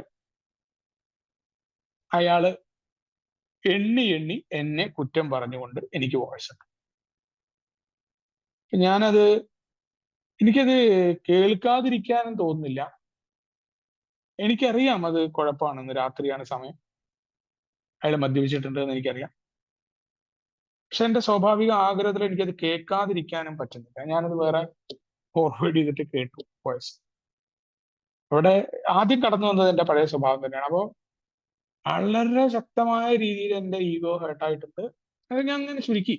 പണ്ടത്തെക്കാളൊക്കെ വളരെ മെച്ചമുണ്ടായത് ഞാൻ തിരിച്ചറിഞ്ഞ ഒരു മുഹൂർത്തമാണ്. കാരണം അയാളുടെ ഓരോ വാക്കും എനിക്ക് പ്രൊവോക്കേഷൻ അനുഭവപ്പെടുന്നുണ്ടെന്ന് ഞാൻ മനസ്സിലാക്കി. തിരിച്ച് അയാളോട് 2 മറുപടി പറഞ്ഞാൽ ഈ പ്രശ്നം തീരുന്നത് ഞാൻ എന്റെ പഴയ യഥാർത്ഥ ഉണ്ണി കരുതുന്നത് അങ്ങനെയാണ്. അങ്ങനെ മറുപടി ഇപ്പോ തെറിക്കുത്തരം മുറിപ്പത്തറി കൊടുക്കണം എന്നാണ്. പക്ഷെ പ്രോഗ്രാം പറഞ്ഞു മിണ്ടാതിരിക്കാൻ പറഞ്ഞു. അയാൾ എന്നെ, ഞാൻ മിണ്ടാതെയാകുന്ന അനുസരിച്ച് വീണ്ടും വീണ്ടും വോയിസുകൾ വീണ്ടും വീണ്ടും ടൈപ്പ് ചെയ്തിരുന്നു. ബ്ലോക്കൊന്നും ചെയ്തില്ല. ഭയങ്കര സഭ്യതയുടെ എല്ലാ അതിരുകളും ലംഘിച്ചുകൊണ്ട് തെറി വിളിക്കാൻ തുടങ്ങും. മുഴുവൻ ഞാൻ അദ്ദേഹത്തെ നശിപ്പിച്ചു, അല്ലെങ്കിൽ അദ്ദേഹത്തിന്റെ ജീവിതത്തിന്റെ മുഴുവൻ തകർച്ചയുടെയും കാരണം ഒക്കെ ഞാൻ ആലോചിച്ചത്, ഞാൻ എന്തിനാണ് അവിടെ മറുപടി പറയേണ്ട കാര്യം? എനിക്കറിയാം എന്നുണ്ടെങ്കിൽ ഒരാള് ബോധിപ്പിക്കാൻ അയാൾക്ക് അത് മനസ്സിലാവുന്നില്ല എന്നുണ്ടെങ്കിൽ അയാളെ പിന്നെ ഞാൻ അയാളോട് ചൂടായി കഴിഞ്ഞാൽ എന്താ സംഭവിക്കാൻ പോകുന്നത്? എന്റെ ഈ കുടുംബത്തിൽ ഞാൻ എന്റെ ഇതുമായിട്ട് ബന്ധമില്ലാത്ത ഭാര്യയോടും മകനോടും ഇത് കാണിക്കും. എനിക്ക് അസ്വസ്ഥത ഉണ്ടാവാൻ തുടങ്ങി കഴിഞ്ഞാൽ ഇത് ഇവരെ അറിയിക്കാതിരിക്കാൻ ഞാൻ കാണിക്കുന്ന വിപുലമായ ശ്രമങ്ങൾ എന്നെ കുഴപ്പത്തിലാക്കും. പലപ്പോഴും ഒരാളോട് പരിപൂർണ വിദ്വേഷം ഉണ്ടാവുമ്പോൾ ആ വിദ്വേഷം മാറ്റാതെ അയാളോട് മാപ്പ് പറയാൻ പോയിട്ട് അയാളെ വീണ്ടും തന്തയ്ക്കും തള്ളയ്ക്കും വിളിക്കേണ്ടി വന്ന അനുഭവം ഉണ്ടായ ആളാണ്. അതുകൊണ്ടാണ് പറയുന്ന പരിപൂർണമായ വിദ്വേഷം ഉപേക്ഷിച്ചിട്ടേ അവിടുന്ന് മുന്നോട്ട് പോകാൻ പറ്റുമെന്ന് നാലാമത്തെ പടിയിൽ പറയുന്നതിന്റെ കാരണമൊക്കെ മനസ്സിലായതുകൊണ്ട് തന്നെ. എന്റെ ബാക്കിയുള്ള മണിക്കൂറുകൾ ഞാൻ എന്താ ചെയ്തറിയാം? ഞാൻ പ്രോഗ്രാമിൽ 59 മുതൽ 62 വരെയുള്ള ഭാഗങ്ങളിലൂടെ കടന്നു പോവുക ചെയ്യും.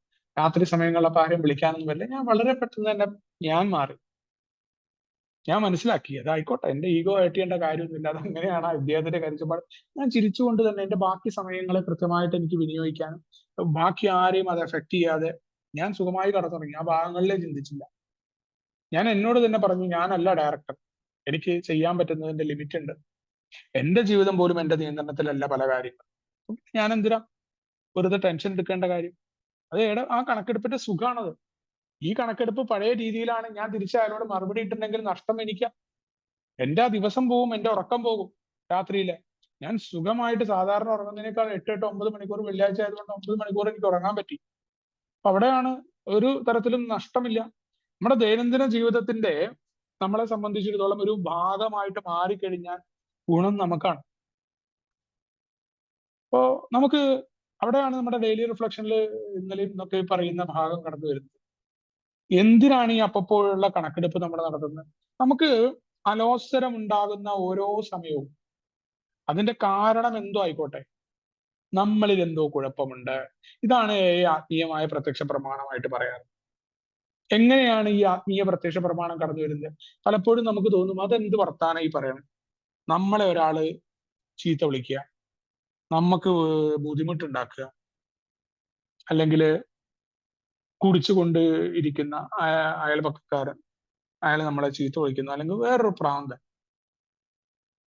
മാനസികമായ രോഗി. നമ്മളും ഒരു കാലത്ത് വേറെ രീതിയിൽ പ്രശ്നം ഉണ്ടായിരുന്ന ആളാണ്. നമുക്കങ്ങനെ മാനസിക രോഗി എന്ന് വേറെ ആളെ അപമാനിക്കാനുള്ളതൊന്നുമില്ല, എന്നാ പോലും. അപ്പോ അതെനിക്ക് എന്നെ ശരിക്കും ഉപദ്രവിക്കുകയല്ലേ? പിന്നെന്തിനാ എനിക്കൊരു കുഴപ്പമുണ്ട് എന്ന് പറയുന്നത് എന്തിനാ? അവിടെയാണ് ഈ നീതീകരിക്കത്തക്ക ദേഷ്യത്തെക്കുറിച്ചുള്ള അഭിപ്രായം എന്താ? കാരണം നമ്മളെ ആൾക്കാർ ചതിക്കുകയാണെങ്കിൽ ദേഷ്യപ്പെടാൻ നമുക്ക് അർഹതയില്ലേ? നമ്മളോട് വളരെ മോശമായിട്ട് നമ്മളെ ഒരു ഒപ്പം നിന്ന് സുഹൃത്തായി നിന്ന് നമ്മുടെ പൈസയും മേടിച്ച് നാളെ തരാം മറ്റന്നാൾ തരാന്ന് പറഞ്ഞ പൈസയും മേടിച്ച് പോയിട്ടുള്ള അവനോട് ദേഷ്യപ്പെടാൻ പാടില്ല, നിങ്ങൾ എന്തായി പറയുന്നു? ഞാൻ ഏറ്റവും കൂടുതൽ വിശ്വസിച്ച് എന്റെ ഒപ്പം സ്ഥാപനത്തിൽ നടത്തി അവൻ വേറെ സ്ഥലത്ത് ജോലിക്ക് കയറി എന്നോട് പറഞ്ഞില്ല, അല്ലെങ്കിൽ എന്റെ സ്ഥാപനം അവിടുത്തെ ജോലിക്കാരൻ എന്നെ പറ്റിച്ചു. അവിടെ മാത്രമല്ല, നമ്മൾ സമൂഹത്തിൽ തന്നെ നമ്മളെ നേരത്തെ പറഞ്ഞ രീതിയിൽ നാർസിസ്റ്റ് ആയിട്ടുള്ള പല ആളുകളും ഉണ്ടാവും. അവര് നമ്മുടെ പങ്കാളികൾ തൊട്ട് മക്കള്, ഭാര്യ, അമ്മ, അച്ഛൻ, പല രീതിയിലുണ്ടാവും. അവരൊക്കെ നമ്മളെ നിയന്ത്രിക്കുന്ന രീതിയിലുണ്ടാവും. അവരൊക്കെ അവര് പറയുന്നതാണ് ശരി എന്ന് പറഞ്ഞ് നമ്മളെ അതിലേക്ക് കൊണ്ടുപോകുന്ന എന്റെ ഒരു മുതലാളിയൊക്കെ ഉണ്ട്. അയാളോട് ഞാൻ എത്ര തന്നെ അയാളിലേക്ക് എന്നെ വലിച്ചിഴപ്പിച്ച് കൊണ്ടുപോയിട്ട് എനിക്ക് കുഴപ്പമുണ്ടാക്കി എന്നെ കൊണ്ട് ചൂടാക്കി. അപ്പൊക്കെ ഞാൻ കരുതിയിരുന്നത് അയാൾ എന്നെ എത്ര അധികം ഉപദ്രവിച്ചിട്ടല്ലേ, ഇത്ര അധികം സാലറി എനിക്ക് തരാൻ, അയാളോട് ദേഷ്യപ്പെടാൻ എനിക്ക് അർഹതയില്ല, എന്നോട് തെറ്റിദ്ധരം കാണിച്ചിട്ടല്ലേ എന്ന്. അവിടെയാണ് പറഞ്ഞത് ഈ നീതീകരിക്കപ്പെട്ട ദേഷ്യം അത് കൂടുതൽ യോഗ്യത. നിനക്കത് യോഗ്യത ഉണ്ടോ? നിന്റെ ദിവസം നശിപ്പിക്കോ? നിനക്ക് അങ്ങനെ ദേഷ്യപ്പെട്ടിട്ട് അങ്ങനെ മുന്നോട്ട് പോകാനും സന്തോഷിക്കാനും പറ്റും? എനിക്ക് പറ്റില്ല. ഞാനിപ്പോ എന്റെ മുതലാളിയോട് ഞാൻ 4 ചീത്തയും ഒക്കെ പറഞ്ഞ എന്റെ ഉള്ളിൽ അകാരണമായ ഭയമാണ്. നാളെ അയാൾ പണി തരുമോ, അയാൾ എന്റെ അർബാബിനോട് പറഞ്ഞിട്ട് എന്റെ വിസ ക്യാൻസൽ ചെയ്യും, എനിക്ക് ഇവിടുന്ന് പോകേണ്ടി വരും. എന്തിനാത് സംഭവം? അയാൾ അത് വിട്ടിട്ടുണ്ടാവും, നമ്മളിത് വിടില്ല. അപ്പൊ നമ്മൾ നോക്കിയാൽ മതി. ഇപ്പൊ ഭാര്യമാരൊക്കെ ആയിട്ട് പല പ്രശ്നം ഉണ്ടാകുമ്പോൾ അവര് വേറൊരു ഫംഗ്ഷനൊക്കെ നമ്മൾ പോകുമ്പോൾ നമ്മുടെ ഉള്ളിൽ നിന്ന് അത് പോയില്ല. അവരവിടെയൊക്കെ മിങ്കിൾ ചെയ്താലും നമ്മൾ അതും പേറി നടക്കുകയാണ്. നമ്മുടെ ചിന്തയിൽ മൊത്തം അത് ഇങ്ങനെ ഇങ്ങനെ എന്നൊക്കെ പറയാ. നമ്മളെ കാണുന്ന ആൾക്കാർക്ക് മനസ്സിലാവും ദേഷ്യം പലപ്പോഴും ഉണ്ടായിട്ടുണ്ട്. നമ്മൾ ഈ ദേഷ്യവും വിടില്ല, നമ്മുടെ ഉള്ളിൽ ഇങ്ങനെ ഇതിങ്ങനെ വലുതാക്കും. നമ്മൾ ചെറിയ മുറിവ് ഇങ്ങനെ കുത്തി കുത്തി കുത്തി ഇറക്കും. അതുകൊണ്ടാണ്, കാരണം ഇതിൽ മറ്റുള്ളവർക്ക് കുഴപ്പമില്ല എന്നല്ല, താൻ പോരിമക്കാരില്ല സമൂഹത്തിലെന്നോ അവര് ആരും ദ്രോഹിക്കുന്നില്ല എന്നല്ല, ഇത്തരം ആളുകളൊക്കെ ഉണ്ട്. അവിടെയാണ് ഇത്തരം ആളുകളുടെ കൂട്ടത്തിൽ നിങ്ങൾ എങ്ങനെ പോകും? അവിടെ നിങ്ങൾ നമ്മൾ പറയുന്ന താമരയിലെ വെള്ളത്തിൽ കിടക്കുന്ന പോലെ മേത്ത് വെള്ളം പറ്റി പിടിക്കാതെ നിൽക്കുന്ന ഒരു പരിശീലനമുണ്ട്. ഇത് നമ്മളെ ബാധിക്കരുത്. അതിനർത്ഥം അവർ തെറ്റ് ചെയ്യുന്നില്ല എന്നോ അവരെല്ലാം നമ്മൾ മാത്രം തെറ്റുകാരാണെന്നല്ല. മറിച്ച് അവരുടെ തെറ്റുകൾ അവർ നോക്കിക്കോട്ടെ, നമ്മളെ ബാധിക്കരുത്. കാരണം എന്താ, നമുക്ക് ഇന്നത്തെ ഒരു ദിവസം എന്ന് പറഞ്ഞ് ജീവിക്കുന്നവരാ. ഇന്ന് ഞാൻ മനോഹരമായി ഇപ്പൊ നിൽക്കുന്ന സ്ഥലത്ത് എനിക്ക് നിൽക്കാൻ കഴിഞ്ഞാലേ എനിക്ക് മനോഹരമായ നാളെകൾ ഉണ്ടാക്കാൻ പറ്റൂ. ആ നാളെകൾ എന്തായി തീരുമെന്നല്ല, ആ എന്തായി തീർന്നാലും അതിൽ ഞാൻ എങ്ങനെ നിൽക്കുന്നു എന്നതാണ് ഏറ്റവും വലിയ കാര്യം. കാരണം മദ്യാസക്തനായ എന്നെ പോലെ നീരസത്തിന്റെ ഇരകളായിട്ട് മാറിയ വേറെ ആരുമില്ല. ആ നീരസം നീതീകരിക്കപ്പെട്ടോ എന്നത് വിഷയമല്ല. ഞാൻ പെട്ടെന്ന് ദേഷ്യത്തോടു കൂടി ഒരാളോട് പൊട്ടിത്തെറിച്ചാൽ ആ ദിവസം എന്റെ നശിക്കും. പലപ്പോഴും എന്താ വെച്ചാൽ പൂർണ്ണമായിട്ട് ഈ ദേഷ്യം അങ്ങോട്ട് പ്രകടിപ്പിക്കാൻ പറ്റാതെ വരുമ്പോ, അതുകൊണ്ടാണ് ഈ തർക്കിക്കരുത് എന്നൊക്കെ പറഞ്ഞപ്പോ ഞാനൊക്കെ പറഞ്ഞു, ഞാൻ ഭയങ്കര താർക്കികനാണ് പഴമക്കാരോട്. എന്നോട് തർക്കിച്ച് മറ്റുള്ളവർക്ക് ജയിക്കാൻ പറ്റില്ല, പിന്നെ എന്താ എന്നോട് തർക്കിക്കേണ്ട പറയുന്നത് ചോദിച്ചു ഞാൻ. പിന്നല്ലേ മനസ്സിലായി, തർക്കിക്കാന്ന് പറഞ്ഞു കഴിഞ്ഞാൽ തോറ്റു എന്ന് പറഞ്ഞാൽ തോൽവി ഇഷ്ടപ്പെടാത്ത ഒരാളാ. ഉടൻ കയ്യും കാലും പോകും, എങ്ങനെയും ജയിച്ചേ പറ്റൂ. ഉള്ളിന്റെ ഉള്ളിൽ എന്ത് തറവേല കാണിച്ചും എതിരെ നിൽക്കുന്നവരെ പരാജയപ്പെടുത്തും. അപ്പോ നമുക്ക് അടിക്കാനോ അല്ലെങ്കിൽ നമുക്ക് കീഴടങ്ങാനോ പറ്റുന്നവരുടെ നേരേക്ക് നമ്മൾ ശാരീരികമായിട്ട് ആക്രമിക്കുക. അത് പ്രത്യേകിച്ച് ഭാര്യ ആയിക്കോട്ടെ കുട്ടി ആയിക്കോട്ടെ, അവരോടെ നമ്മൾ കാണിക്കുക. അപ്പൊ നമ്മൾ എന്താ ഉണ്ടാവുക, നമ്മുടെ ആ ദിവസം നഷ്ടപ്പെടുത്തും. നമ്മുടെ ഉള്ളിലെ നീരസം നമ്മളെ വല്ലാത്ത രീതിയിൽ ഭയത്തിലേക്കും കുഴപ്പങ്ങളിലേക്കും കൊണ്ടുപോകും. അപ്പോ മറ്റുള്ള ആളുകൾക്ക് ദേഷ്യം എന്താണ്, നമ്മൾ പറയുന്ന പോലെ ദേഷ്യം വരുന്നത് തെറ്റല്ല. ഒരു വികാരങ്ങളും മനുഷ്യന്റെ വികാരങ്ങൾ മനുഷ്യനെ അതിജീവിക്കാൻ സഹായിച്ച കാര്യങ്ങളാന്ന് പറയാറുണ്ട്. ദേഷ്യം ഇല്ലാതെ ഒന്നും ആവില്ല, അല്ലെങ്കിൽ പരിപൂർണമായിട്ട് ദേഷ്യം ഇല്ലാത്തൊരു മനുഷ്യനെ നമ്മുടെ പ്രോഗ്രാം പറഞ്ഞിട്ടില്ല. പക്ഷെ എന്താണ്, ഈ ദേഷ്യത്തെ നമ്മൾ പതുക്കെ പതുക്കെ പതുക്കെ വഴി തിരിച്ചു വിടാൻ പറ്റും. ഇപ്പൊ നമ്മുടെ സ്പോൺസറൊക്കെ എന്നോട് പറഞ്ഞത് ആദ്യതാണ്. അപ്പൊ നമുക്ക് നിങ്ങൾക്ക് ചീത്ത പറയാൻ, എനിക്ക് മലയാളം അറിയത്തില്ല, അതുകൊണ്ട് പിന്നെ പുള്ളി മലയാളത്തില് ഞാൻ അവിടെ പറഞ്ഞാൽ മതി എന്ന് പറഞ്ഞിട്ടുണ്ട്. എനിക്ക് സുഹൃത്തുക്കൾ ഉണ്ടായിരുന്നു, അവിടെ നമുക്ക് ദേഷ്യം വന്നു കഴിഞ്ഞാൽ ചീത്ത നമുക്ക് പറയേണ്ട ആളോടല്ലാണ്ട് ആ സാഹചര്യത്തിൽ നിന്ന് മാറിപ്പോ, അല്ലാണ്ട് കടിച്ചമർത്തി ദേഷ്യം നിന്നാ അത് പുറത്തേക്ക് വലിയ രീതിയിൽ വരും. കാരണം കാണുമ്പോ നമ്മുടെ ദേഷ്യം കൂടും. അപ്പൊ നമ്മളിങ്ങനെ അടിച്ചമർത്തി, ഇപ്പൊ സെറനിറ്റി പ്രയറൊക്കെ ചെല്ലി നിർത്തുക എന്നായിരുന്നു. അങ്ങനെ നിൽക്കുന്നില്ല ഈ സാധനം. ഇത് നമ്മുടെ വികാരമാണ്, ഇതിനെ നമുക്ക് അങ്ങനെ നിയന്ത്രിച്ച് നിർത്താൻ പറ്റില്ല. അപ്പൊ എന്താ ഉണ്ടാവുക എന്ന് വെച്ചാൽ നമ്മളുടെ സ്വഭാവം അനുസരിച്ചിരിക്കും അവിടെ അപ്പുറത്തുള്ള ആൾ വീണ്ടും കാണിക്കുന്ന പ്രവൃത്തി വളരെ അധികം നമുക്ക് ഇറിറ്റേഷൻ വരും. കാരണം ദേഷ്യം നമുക്ക് മാറിയിട്ടില്ല. അവിടെയാണ് ആ സാഹചര്യം ഒഴിവാക്കി പെട്ടെന്ന് അവിടുന്ന് മാറുക. ഏറ്റവും അടുത്ത സുഹൃത്തിനോടോ അല്ലെങ്കിൽ പറ്റുന്ന ആളോടോ നമ്മുടെ അതിലേക്ക് തന്നെ ആ തെറി പറയാനോ അല്ലെങ്കിൽ എന്താണ് തോന്നുന്നത് അവിടെ പറയാ. അങ്ങനെ പറഞ്ഞിട്ടാണ് തെറി പറച്ചിലില്ലാതെ, അല്ലാണ്ട് ഇപ്പോഴും പൂർണ്ണമായിട്ടും ആ തെറി പറച്ചിൽ മാറി എന്നല്ല ഞാൻ. ആ രീതിയിൽ പറഞ്ഞുകൊണ്ടാണ് ഞാനൊക്കെ മാറ്റിയത്. ആ സ്ഥലത്ത് നിന്ന് മാറുക, ആ ബാധിക്കപ്പെട്ട ആളോട് പറയാതെ വേറെ രീതിയിലേക്ക് മാറ്റാൻ പറ്റും. അല്ലെങ്കിൽ എന്താണ്, നമ്മുടെ എല്ലാ ദിവസം നമ്മുടെ നഷ്ടപ്പെടും. അത് നമ്മളിങ്ങനെ ഉള്ളിൽ ഒതുക്കി വെച്ച് കഴിഞ്ഞതിനെ കുറിച്ചും നമ്മുടെ ഇതിൽ പറയാറുണ്ട്. അത് ദയനീയമായിട്ട് നമ്മളെ പരാജയപ്പെടുത്തും. അതുകൊണ്ടാണ് നീതീകരിക്കപ്പെട്ട ദേഷ്യവും നീതീകരിക്കപ്പെടാത്ത ദേഷ്യവും വേർതിരിച്ചറിയാൻ കഴിവുള്ളവരല്ല മദ്യാസക്തർ എന്ന് പറയാം. എന്നെ സംബന്ധിച്ചിടത്തോളം എന്താണ്, എന്റെ കോപം എപ്പോഴും നീതീകരിക്കപ്പെടുകയാണ്. വല്ലാത്ത വൈകാരിക ലഹരിയിലേക്ക് നമ്മുടെ കോപം നമ്മളെ നിർത്തുകയാണ്. അതാണ് വരണ്ട മദ്യപാനം. പലപ്പോഴും ആ ദേഷ്യമാണ് പലപ്പോഴും കുപ്പിയിലേക്ക് പല ആളുകളെയും കൊണ്ടെത്തിക്കുക എന്ന് പറയുന്നത്. അതേപോലെയാണ് അസൂയ, മറ്റുള്ള ആൾക്കാരോടുള്ള അമിതമായ അസൂയ, കുശുമ്പ്, നമ്മുടെ സ്വയം സഹതാപം, അഭിമാനക്ഷതം. ഞാനിങ്ങനെ എന്റെ ഈഗോ ഹേർട്ടായി, അല്ലെങ്കിൽ മറ്റുള്ളവർ എന്നെ ഈഗോ ഹേർട്ട് ചെയ്തു, എന്റെ ഒപ്പം ജോലി ചെയ്യുന്ന ആൾക്കാർക്ക് പ്രൊമോഷൻ കിട്ടി, എനിക്ക് മാത്രം ഒന്നും ആയില്ല, അല്ലെങ്കിൽ എന്റെ ഭാര്യ എന്നെ അപമാനിച്ചു എന്നുള്ള തോന്നൽ തൊട്ട് ഇങ്ങനെ കുറെ വികാരങ്ങൾ നമുക്കുണ്ട്. അപ്പൊ അതൊക്കെ ഈ പ്രോഗ്രാം പറഞ്ഞ നമ്മൾ ഈ കണക്കെടുപ്പ് നടത്തുന്നതിനർത്ഥം അതില് പല അംഗങ്ങളുടെയും അനുഭവങ്ങൾ, അവരുടെയും കൂടി അനുഭവത്തിൽ നിന്ന് മനസ്സിലായിട്ടുള്ള കാര്യം, അവരുടെ ഭാര്യമാരൊന്നും അവരുടെ അനുഭവങ്ങൾ പറഞ്ഞിട്ടുണ്ടായിരുന്നു. അവരുടെ ഭാര്യമാര് പരിപൂർണമായിട്ട് മാറിയിട്ടൊന്നുമില്ല ഇന്ന്. പല ഭാഗങ്ങളിലും ഭാര്യമാര് കടുത്ത കുഴപ്പക്കാര് തന്നെയായിരുന്നു. അപ്പോ അത് അവരെ ബാധിക്കാതെ അവർ ഈ പ്രോഗ്രാമിൽ നിന്നത് അവർ പറഞ്ഞു. തീർച്ചയായിട്ടും അത്തരം പഴമക്കാരുടെ അനുഭവങ്ങളായിരുന്നു മുന്നേ പോയതാണ്. അതിനർത്ഥം അവരിന്നും അവരുടേതായ രീതിയിൽ തന്നെയാണ് ഭാര്യ. അവർ നല്ലോണം പോകുന്നില്ല, അവർ ഈ പ്രോഗ്രാം പരിശീലിക്കുന്നില്ല. മാത്രമല്ല ഇതിനെ പുച്ഛാണ്.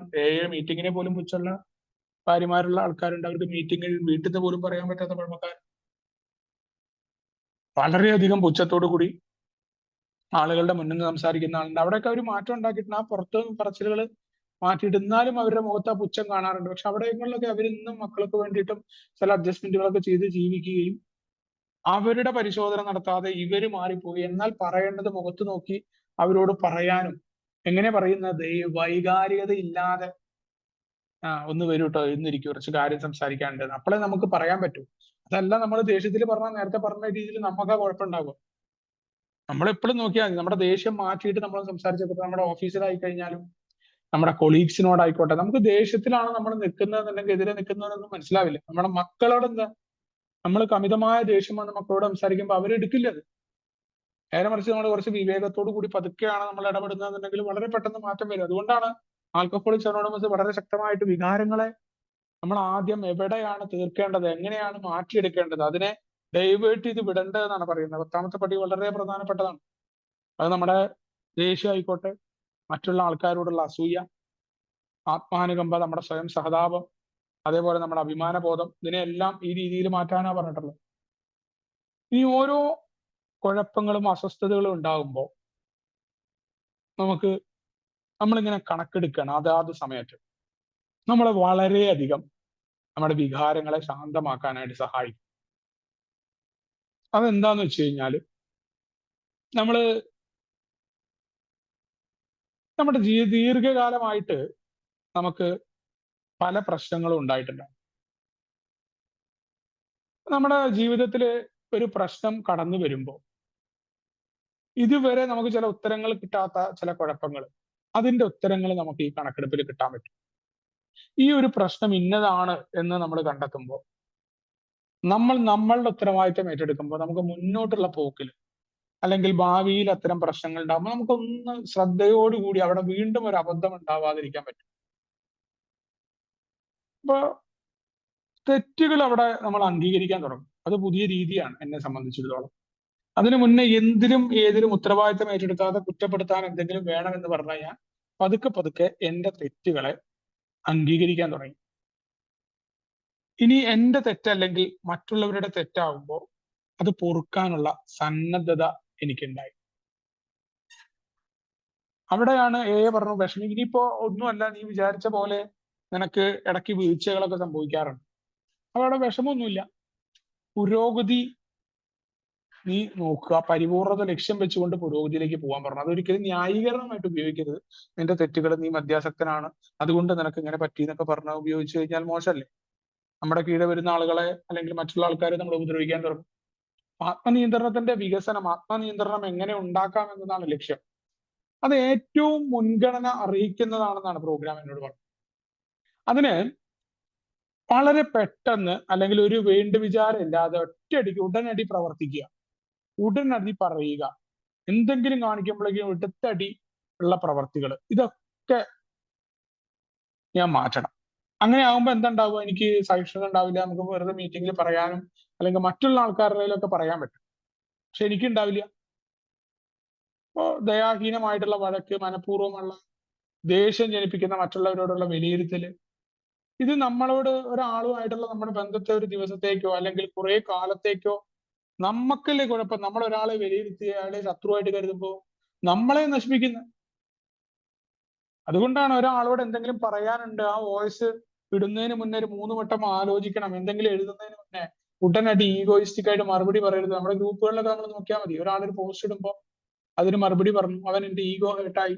പല പ്രശ്നങ്ങളും ഉണ്ടായിട്ടുള്ളത് ഇതിന്റെ കാര്യമാണ്. നമ്മുടെ ടൈപ്പിംഗ് ഇടല്, ഒരാളോട് എങ്ങനെ പറയണം നമുക്കറിയില്ല, അത് പെട്ടെന്ന് ഈഗോ ഹേർട്ടാവും ഒരാളോട് നമ്മൾ നേരിട്ട് പറയുമ്പോൾ.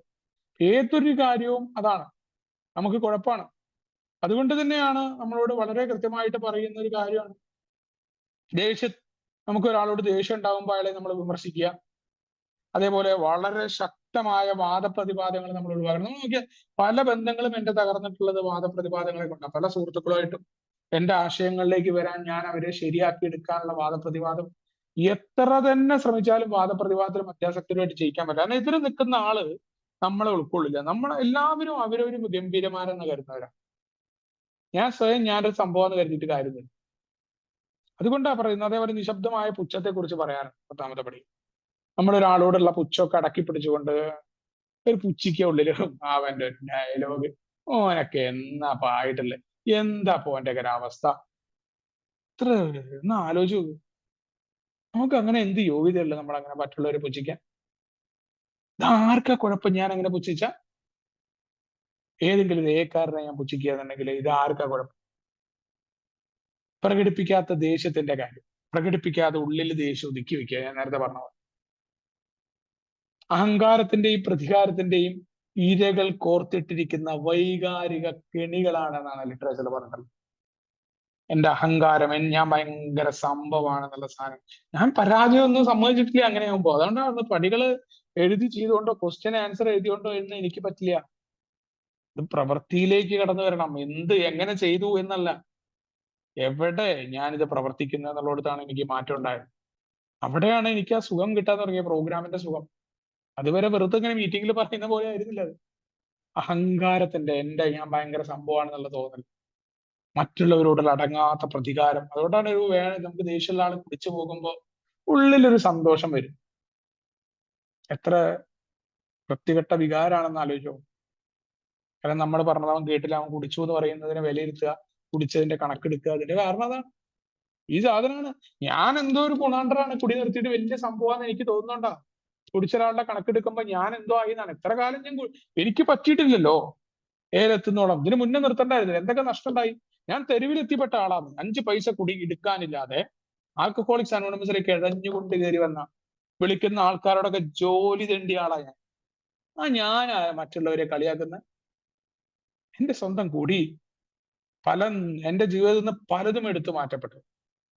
എന്നിട്ട് എനിക്ക് പറ്റിയിട്ടില്ല. ഞാൻ പുച്ഛിക്കുക ഇന്ന് വലിയ സംഭവമായിട്ട് എന്തോ ആയി എന്ന തോന്നൽ എനിക്ക്. അതുകൊണ്ടാണ് ഞാൻ മറ്റുള്ളവരുടെ വിലയിരുത്തൽ, എങ്ങനെയാ നീ കുടിച്ചെന്നുള്ള കാര്യം പറയുക, അവന്റെ കുടിയെ വിലയിരുത്തുക. ഒരിക്കലും അത് തെറ്റാണ്. ഒരാൾക്കും വേറൊരാളെ കുടിയെ വിലയിരുത്താൻ പറ്റില്ല, അയാൾക്കല്ല. ഞാൻ എന്തോ ആയി എന്ന തോന്നലാ മറ്റുള്ളവന്റെ കുടി അവൻ കുടിക്കാനുള്ള കാരണം ഞാൻ വിലയിരുത്തുന്നു. എന്റെ പരിശോധനയാണ് ഇവിടെ പറയുന്നത്.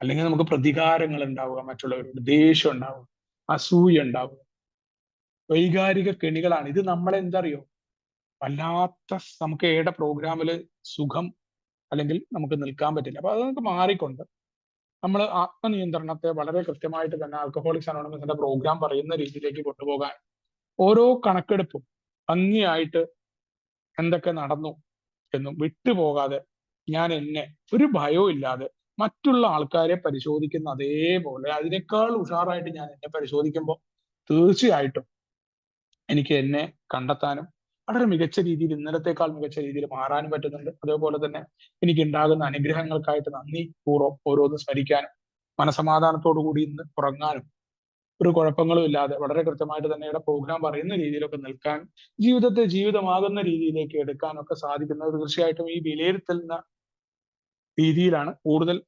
തയ്യാറായിക്കൊണ്ട് തന്നെ കൂടുതൽ മാർഗദർശനവും പ്രചോദനവും ശക്തിയും ലഭിക്കുന്നതിനായിട്ട് എന്റെ പ്രവർത്തനങ്ങളെ കൊണ്ടുപോകാനായിട്ട് നമ്മുടെ പ്രോഗ്രാമും ലിറ്ററേച്ചറും മറ്റുള്ള ആൾക്കാരും സഹായിക്കണം. എന്തായാലും നിങ്ങളോട് ഈ വിഷയത്തിൽ സംസാരിക്കാൻ സാധിച്ചത് രേഖപ്പെടുത്തിക്കൊണ്ട് എല്ലാവർക്കും വിഭാവനം ചെയ്ത സുബോധം നടത്തുന്നു. താങ്ക്